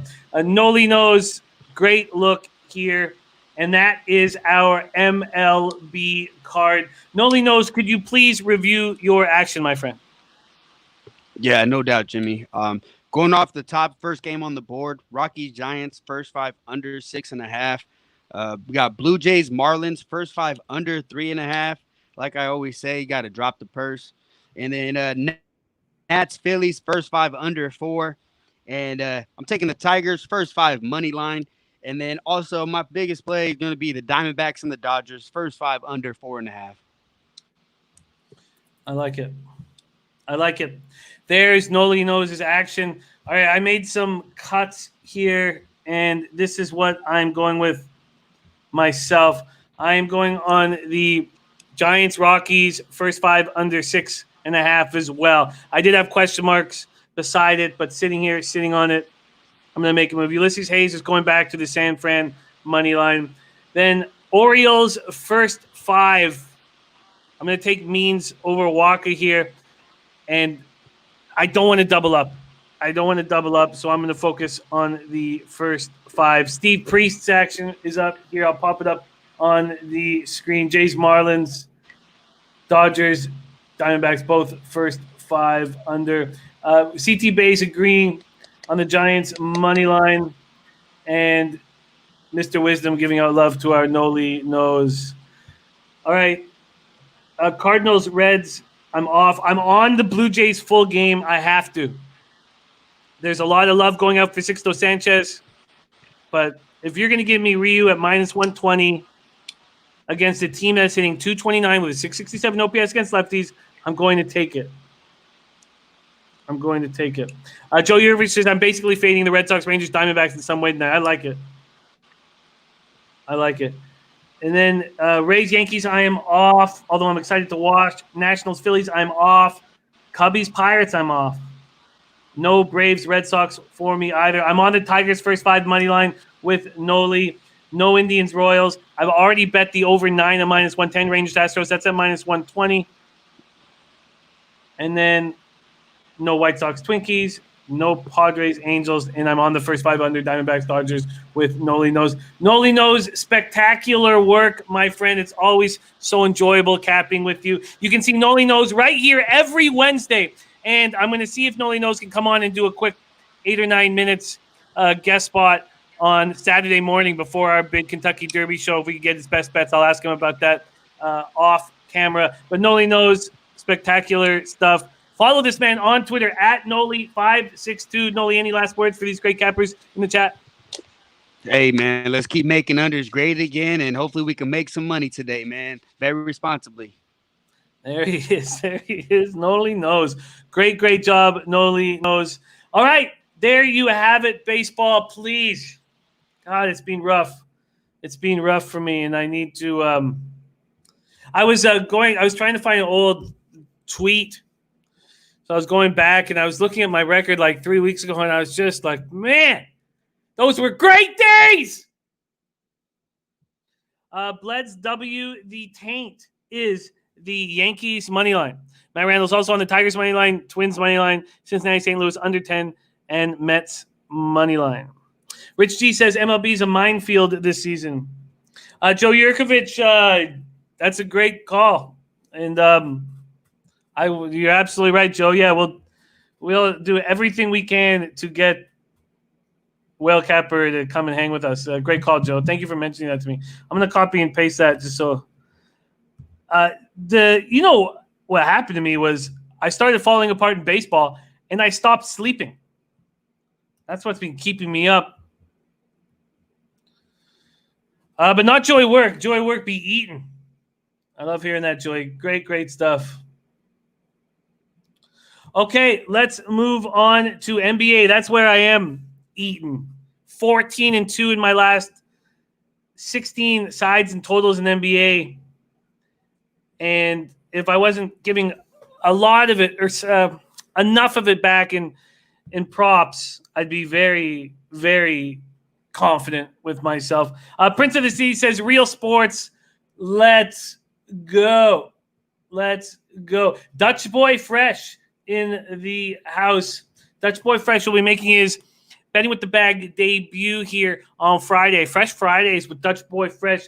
Says Bucks have led after first quarter in 5 of 6 games in the playoffs, including 11 points in game 1. Heat been down 4 of the 5 playoff games after 1. Bucks first quarter -2. Bucks first quarter -2. And great stuff that we'll get to talk about this game on Friday, game 3, with our Dutch Boy Fresh. Jenny Tools, play of the day, Tigers first 5 under. And Gin Rummy, very important. Says at times it's not about only winning and losing, but taking the right decisions. Words for someone who finished 2-11 yesterday, but plus 102 units this year out of 2,000 bets. Oh, it's well put, Gin Rummy. Well put. Antoine Seymour going for that score. Heat money line. I like it. I like it a lot. Okay, let's break this game down with unabashed joy.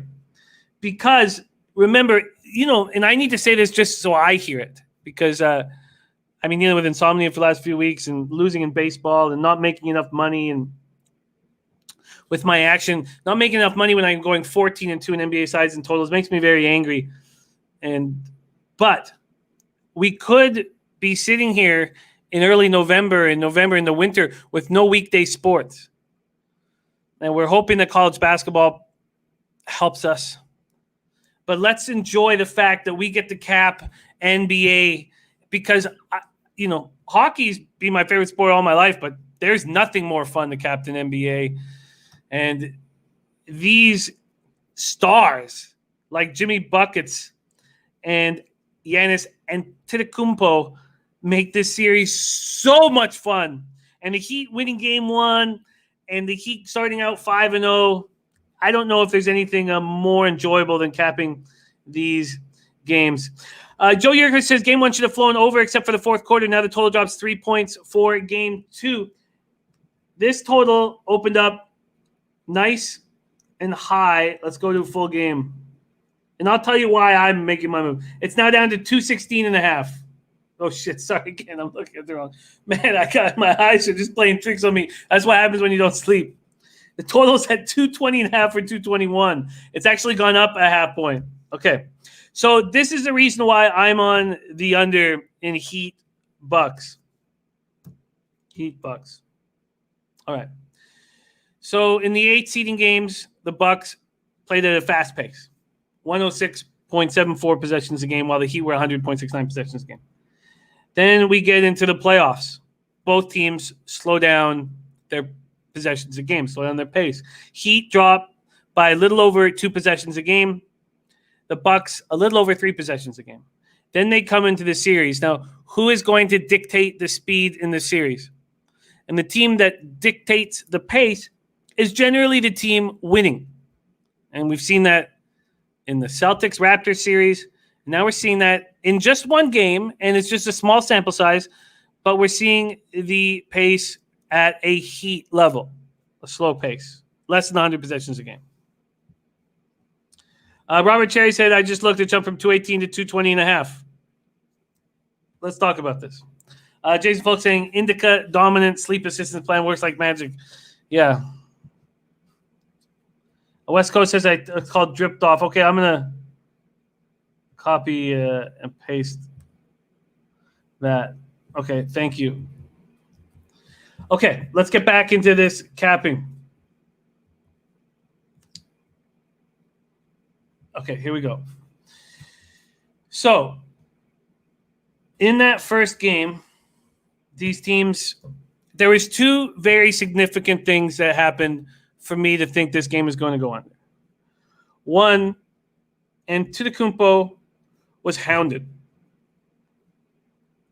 He was hounded in a way that I'm not entirely sure any other team can do to him. He had 6 turnovers, and he looked like it was getting to him. You don't need to have Butler on him because you have so many legitimate defenders on the team. When you don't force Butler to have to defend Antetokounmpo, he's got energy on the offensive end. And that is exactly why they made the Iguodala trade, was so that they wouldn't have a situation where Butler would have to defend. Ace Purple says Bam. Bam is so special. When you can move Bam and you can move Iguodala, and if you have to, you can move Butler, all of a sudden, Antetokounmpo took 12 field goal attempts in the series opener. That's the fewest shots he's taken since Game 5 of a first-round series against Boston in 2018. Dennis Garcia says, my plan in Miami series was to take Miami money line every game, not stopping after Game 1, Miami money line plus 180.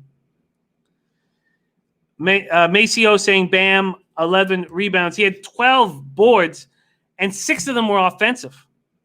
So first off, I know that guys like Antetokounmpo, after a game like that, we saw what happened after Game 1 in the Magic series when he had a bad game. He came back for 28 points and 20 rebounds.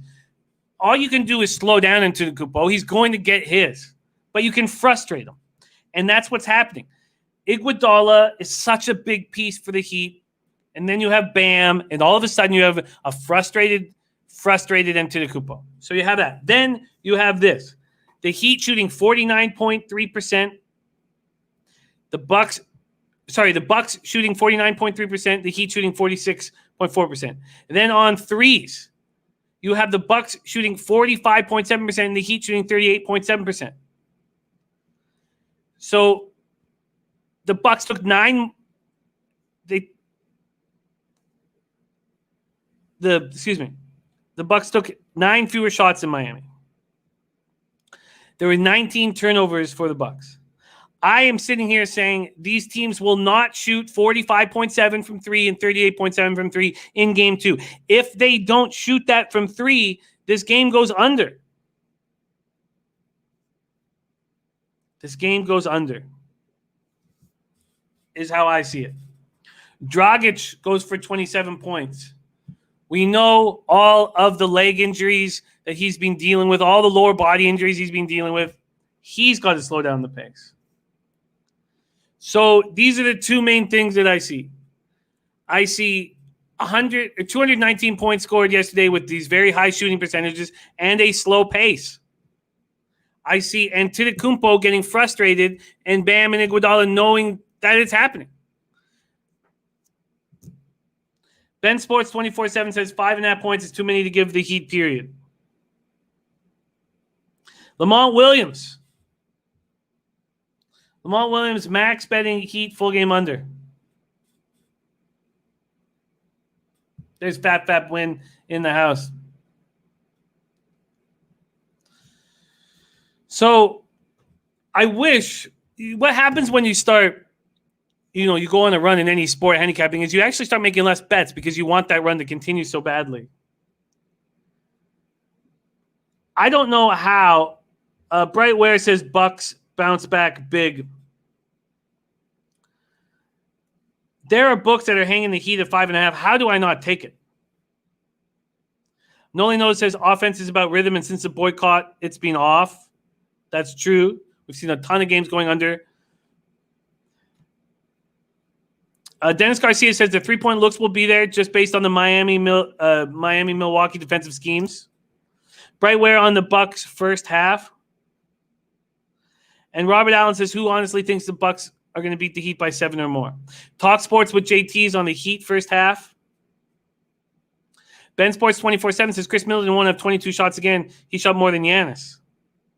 Steve Priest says Butler has been the man. Bam goes for 12 and 17. But it was Jimmy going for 40. West Coast taking Miami minus 2.5 at plus 240. There's no Eric Bledsoe in game 1. If he's back in game 2, he's not going to be able to take a ton of minutes. And look at that. Look at In Texas stats. Unders are 8-2 with a line of 230 or less. Ace Purple taking Giannis under 53 points, rebounds, and assists. That's very exciting. And Richard Holmes says, what is the name again of the monkey you visit in the animal? It's not a zoo. It's a refugio. It's an animal refuge right across from where I worked in Costa Rica. But his name was Spidey. Spidey was his name. And I miss him. I miss him more than anybody else in Costa Rica. Okay, look, I get why anybody would be on the Heat here. I get why anybody would be on the Heat here. Jason Volk. Birdie says, should the bet not be the Bucks? Situationally, you expect the Bucks to bounce back. But are they capable? Tony Meg says, can you bring on Bird from the gas station days? Man, I miss that guy. Oh, man. I remember after work every day, Bird was 85, 86 years old. He'd grab a 6-pack of beer, go down to the beach, drink it before he went home to his wife. His wife of 65 years. God, he was a great guy. I would tell Bird, tell this 86-year-old dude all of my troubles. I would talk to him like he was my shrink. Oh, man, I miss Bird. Bird, what a guy he was. Okay. Ace Purple, he was also on the Denver Nuggets. And so he went 1-2. But Ace Purple, one day does not a career make. Ace Purple. And I love capping with Trotwam. And breaking down the games with Trotwam helped me go 2-0. And you might be being a little harsh on a man that we love very, very much. Okay. Thank you, Robert Allen. Thank you. Okay, so I'm fearful of a Bucks bounce back, but I'm certainly not going to bet on them. This is a Heat or no bet. Oh, wow, West Coast. I can't wait to hang out with you, West Coast, when we talk about Costa Rica days. And Bright Ware saying rip to John Thompson. Good, important. Okay, so with all that being said, I'm 20 games over 500 now on the year. 151 and 131, hitting at 53.5%, up 9.12 units, ROI plus 3.23%. There's Vincente Gigante in the house. Jared Trader going Bucks first quarter, first half. I lean heavy to the Heat plus the points. Heavy. I lean heavy enough to the Heat plus the points that I want to bet it.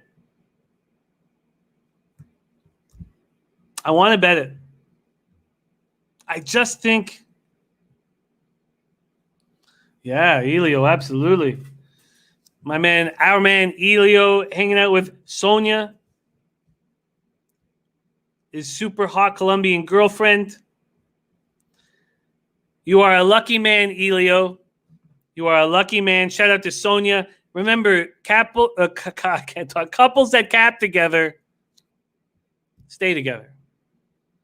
Couples that cap together stay together. Shout out to Sonia, rolling with our man Elio.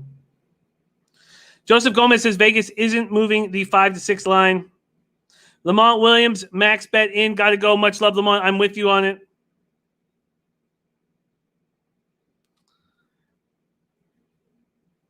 I want to jump on the Heat.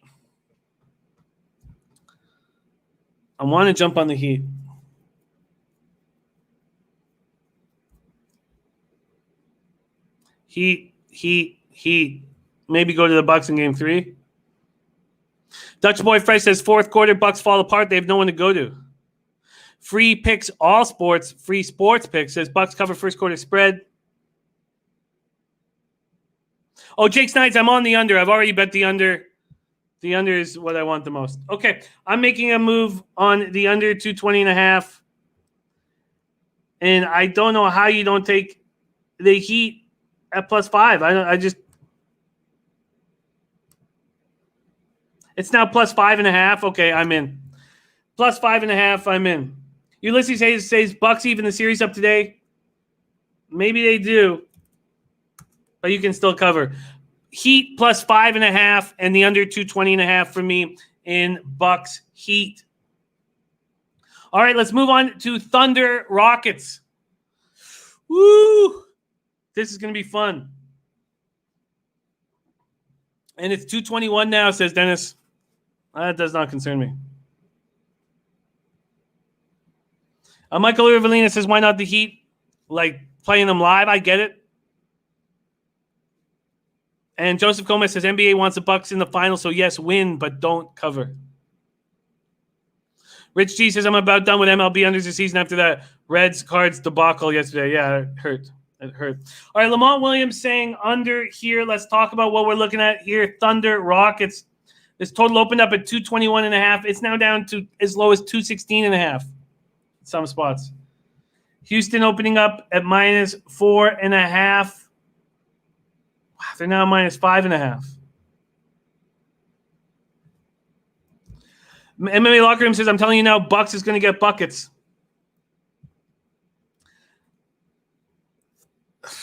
It's not like they're playing against a team that isn't fired up, putting their shoulder into Antetokounmpo's chest. This is a team that plays defense. This is a team that Jimmy Buckets makes everybody on the floor accountable. If you're going to go to war, who you want to go to war with? The guys on the Bucks or the guys on the Heat? It's the guys on the Heat. They got fire in their eyes. But Red Girl says, I kind of want to take OKC tonight. I tell you what I can't do right now is take the Rockets. I don't remember seeing Westbrook look so bad down the stretch in any game in my life. And because it was game 6, Harden wasn't saying, no, look, it's my ball. Give me the ball. Harden is playing very, very good basketball. But Chris Paul is turning his game up to another level. 15 points in the fourth. Doesn't have a turnover in 40 minutes. Big Roo says Miami will live and die by the 3. And Joe Yurkovich leaning towards that Heat team total over 107.5. Jenny Toole says Thunder all the way. A. Haley says I like Houston +5.5. Houston's looked predictable and worse as the series has progressed. Gerald Jones says points at a premium. OKC Houston all over this under. Now, one thing that we're seeing the gambling market do is look at that game yesterday where there was 158 points scored in the game 7 between the Jazz and Nuggets, and think that this is possibly a similar situation. The reason why I'm not sold on that is that we have veteran superstars in Oklahoma City, Houston, and you don't have veteran superstars in the Nuggets versus the Jazz. So I'm not surprised. I mean, maybe we're a little surprised how far it went under. Princeton City says, love you, Jimmy. If you don't remember Westbrook like that late in games and turning the ball over, you didn't watch him enough in OKC. Look, I'm just saying that's as bad as I've ever seen him look. He looked awful. I've never seen him look worse. I am not sold on this being such a low-scoring game. Addo says, going to be slow-paced game. OKC uses full clock for every possession. I honestly think with the way Russell Westbrook is playing that you don't have to do that. And, this series is being played at a faster pace than game one of Heat Bucks. Michael Evelina says Westbrook's pass was a joke. So when the Rockets win, like they did in game 1, 2, and 5, 8.3 turnovers a game. When they've lost in games 3, 4, and 6, they've given the ball away 17.3 times a game. The one thing that has happened here is Chris Paul has these guys believing. I look at the points that are being offered here, 5.5 again, and how do you not take it? Jin Remy says, I could consider OKC at +6 and over 215.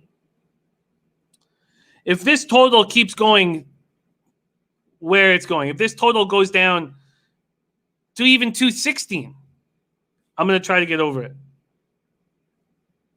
MHP says Dort was on fire. Of course he was, because I didn't have a player prop on him. So let's take a quick look at what we're dealing with from a player prop standpoint. Chris Paul at 21.5 points. 21.5 points.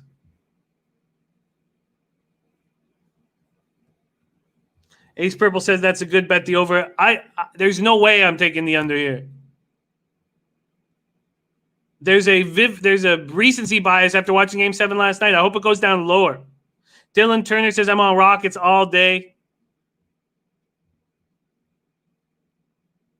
Robin Allen said I wouldn't be OKC tonight even if it was a free bet. Birdie says if you believe OKC covers, it has to be over. Not necessarily, Jin, because if the Rockets, run it, if they control the pace. Remember, the Rockets' pace in the 8 seeding games was 107.35 possessions a game. It's gone down to 100.91 because the Thunder and Chris Paul have been dictating pace. Jared Trader says, look at NBA playoffs game 7 history, take the under. Jared Trader, there's no way in the world that I would take an under that opened at 221.5 and has gone 4 points down and take it now. It would just, I'll never ever do that. Jenny Toole says all over the under here. Addo says, is there a prop for Covington? Yes, there is. Covington's points are at 11.5. And his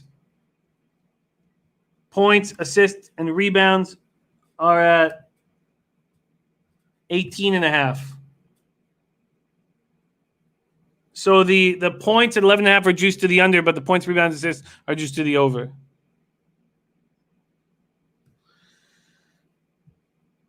Polo this, polo that. Back in action. Great to see you. It's taking Heat plus 390 to win the East. Yes, Birdie. Princess City said if you can get House over 2 threes, he's hit it every game.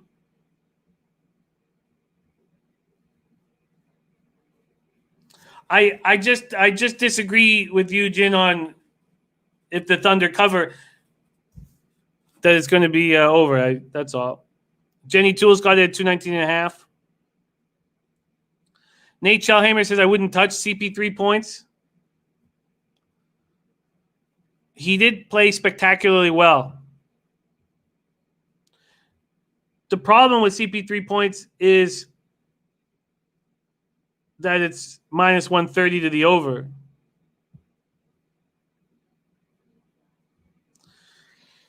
All right. Dutch Boy Fresh says Gallo props. Let's see what Gallinari props are at right now. 17.5, juice to the under.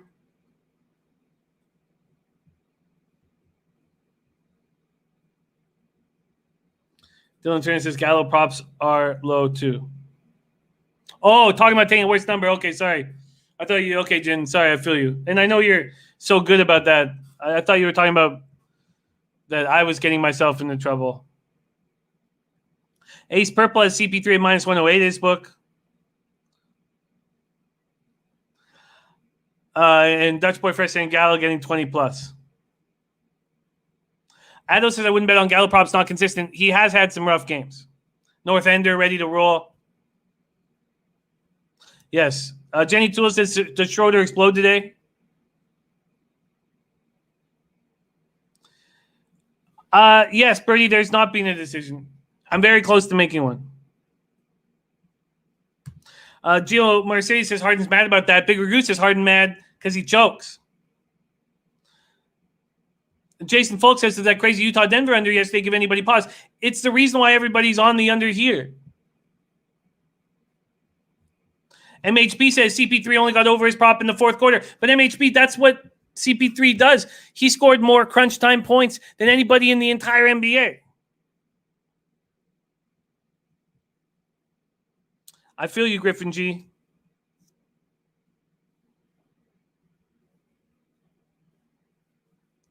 So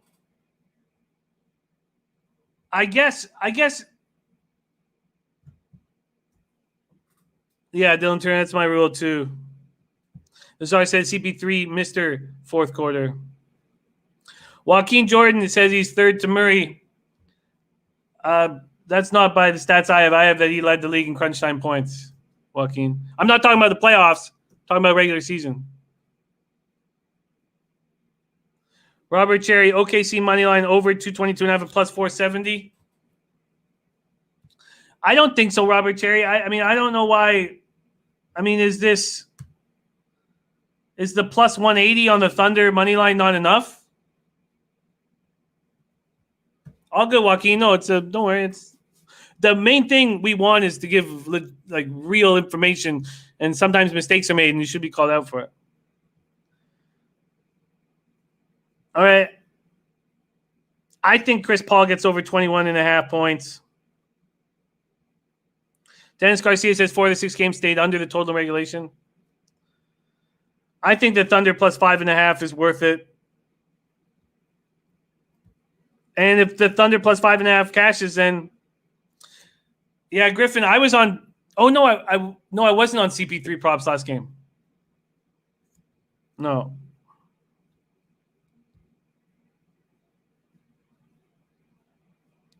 Bright Ware, I hear what you were saying, and I'm not saying you're wrong. Bright Ware says he only plays the under, Jimmy. The rim will be tight. The pace will be slow. Primetime TV, just like last night. I just think it's very important to note that those were the young stars of the NBA. These are veterans in the NBA, and they played in Game 7s before. All right. I'm taking the Thunder plus 5.5 and Chris Paul over 21 points.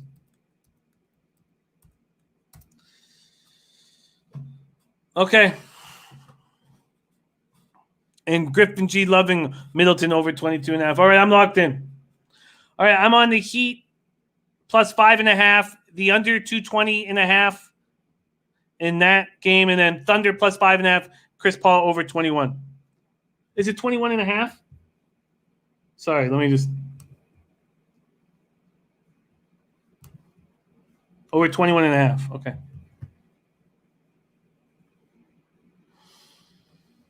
Okay. All right. And then let's move on to Avalanche Stars Game 6. First off, do we have confirmation for who is going to be in goal? For the Avalanche or the Stars. I mean, those of you betting the overs every game, I completely get. And I've made this mistake in my capping before where I haven't jumped on when it's clear what's happening. And that's that these games are going over and over and the goaltending can't be counted on. But you have to think that Bishop will be better, and I expect him to be in net tonight. There's no word about that. Let's just see what's going on with Colorado, if they've made any kind of announcement. Nothing. Let's just quickly see if there's any kind of announcement here.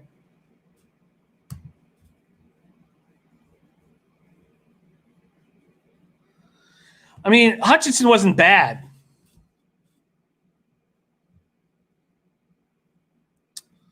Wow. Okay. Paulie C says Hutchinson in net.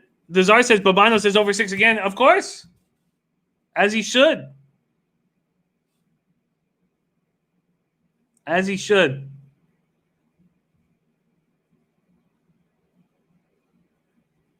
Thank you, Griffin G. Thank you so much for joining us.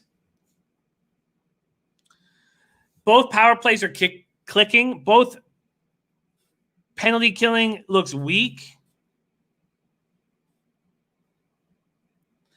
Birdie says Abs really in a horrible spot.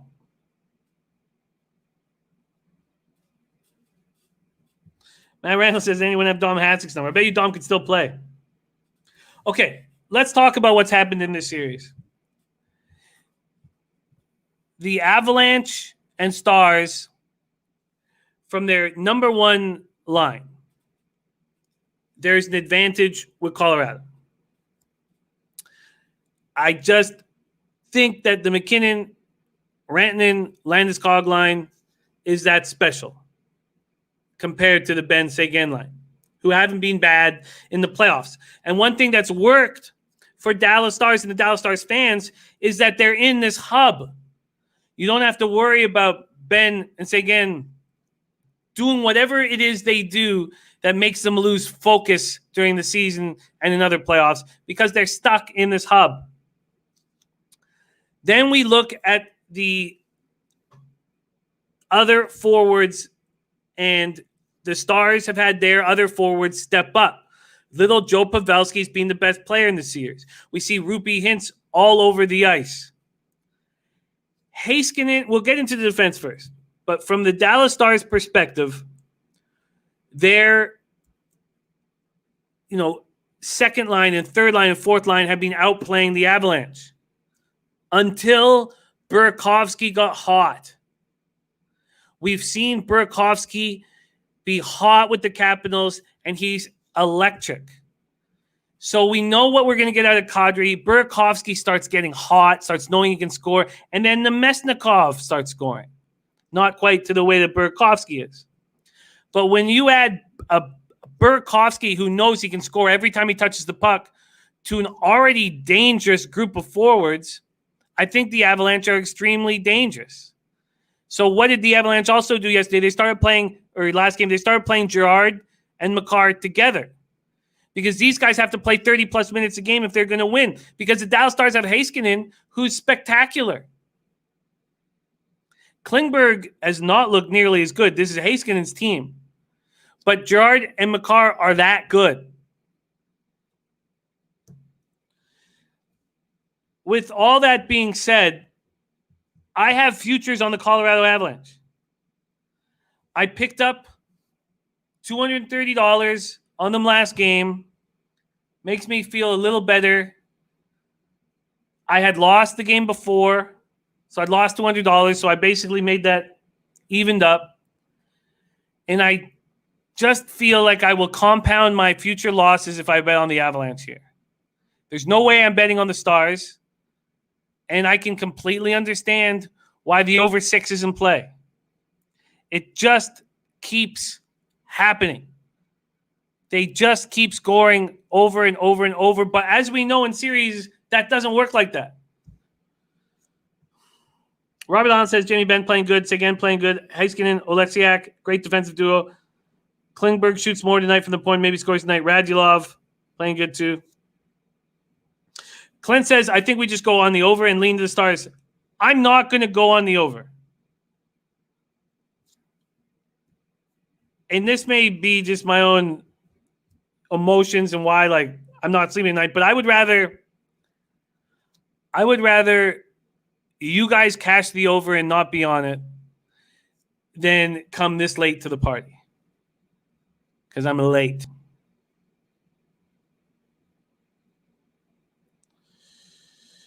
Birdie says Dallas moneyline is the play.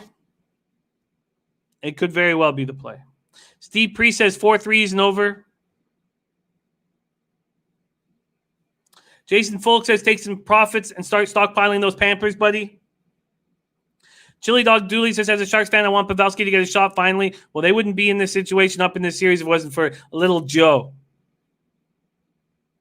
Steve Priest says if Dallas is up, Colorado will pull their goalie, helping the over as well. You have to think that Hutchinson will be more comfortable after that yesterday's game.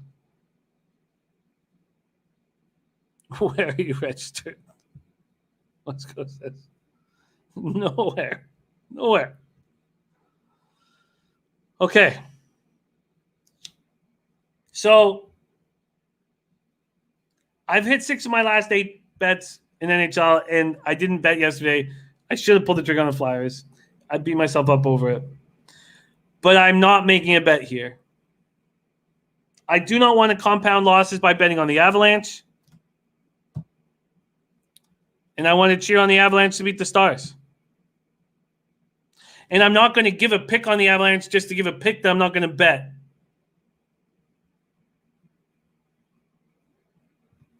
Steve Priest says I'm normally an under guy in NHL, but 8.6 goals a game average in this Avstar series. Well, you have to think that Bishop is going to be much better than he was. So, you're a good man. Diehard MMA podcast, register up. You're a good man. So, yeah. Matt Randall says, essentially, Jimmy, you already bet this game. Leave it at that. Robert Cherry, third period, highest scoring period for plus 370. I think that's a great risk reward. Great risk reward. Michael Iverlina says they shouldn't start Bishop. I would start Bishop. I think that if it's Khudobin in net, that the Stars will lose. Crash99 said it's gone over in every game of the series. Exactly. I can't show up in game 6 with my hands out. But I can understand why everybody would be on the total. Steve Priest says lean on Nucks next game. You've got a Canucks team that believes, and a goalie in Demko that was doing everything that Markstrom wasn't.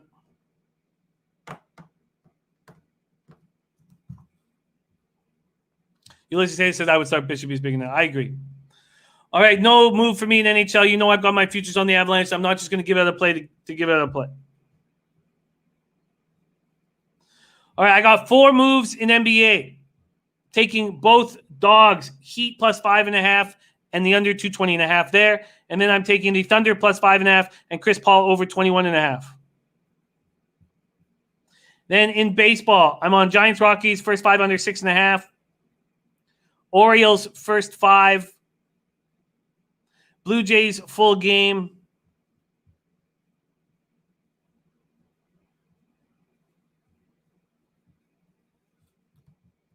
Tigers, first 5.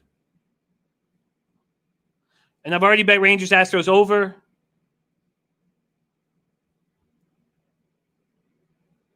Diamondbacks, Dodgers under 4.5. But I tell you what.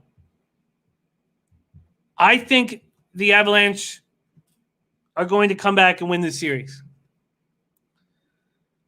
I think their best players are better than the Stars. With the injuries that have happened to the Avalanche, they're not as deep. And that hurts them.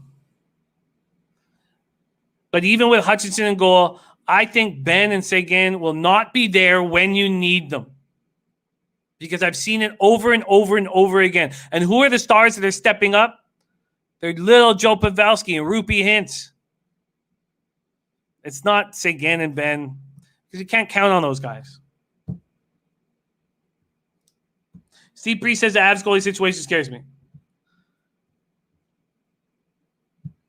Matt Randall says McCarr doesn't misplay that puck. Look, mistakes are going to happen on the way. Paulie C says there's no way they start Bishop. I don't know. If he's healthy, he starts. Without a doubt, to me.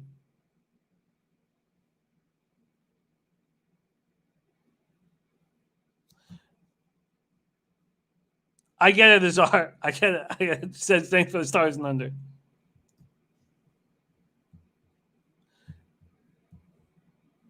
I think that the Avalanche, I think that I trust their best players to step up when I don't trust Dallas' best players to step up. Steve Priest says Bennett again can't mess around as much in the bubble. Yes, it helps him. All right, let's take a look at Ace Purple's last bets of the day. Giants money line, Tigers money line, Giannis under 53 points rebound assist, CP3 over 21.5, Middleton over 22.5. And he's going to figure it out.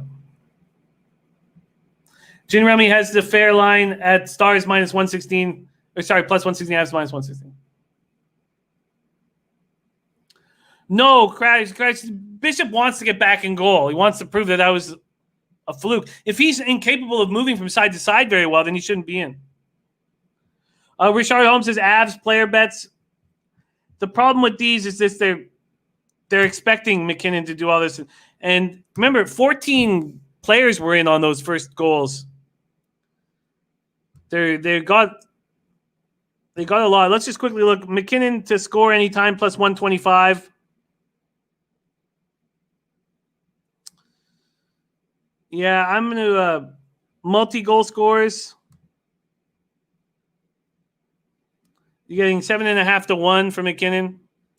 You get 40 to 1 for 3 or more for a Hattie. Look, it's McKinnon all day, every day. The Johnny Case's power play points. Let's see what that is here. What are we getting? I don't have power play points up yet. I don't know why. They'll come up though. They're not up yet. All right, that is the show. Thank you guys so much for your support. We have nothing without you guys. Jin Rummy I'm not sure if he's the leader. He has got points in 14 straight games. Yes, Martin Bradstreet, I'm on the Jays with you. Thank you guys so much. And Crash99 says Kadri could be tempting prop as well. I love you guys. Thank you for all your support. Got absolutely nothing without you. Thank you to our guest, Nolly Knows. Tomorrow we have Babano on the show. And it's you guys that make this show special. North Endern, West Coast, Martin Bradstreet, Matt Randall, Ace Purple, Chili Dog Dooley, Cashman 19, Beach Boss, Mr. Wisdom, Robert Allen, Johnny K, Crash 99, Steve Priest, Jason Folk, Gin Rummy, Ulysses Hayes, The Czar, Brian Watson, Birdie, Richard Holm. What a great, great group. Connor Mack, Mark Unkelfer. Let's have a day. Have a day so I can just sleep. Sleep at night. Be nice. Hey, those bookmakers!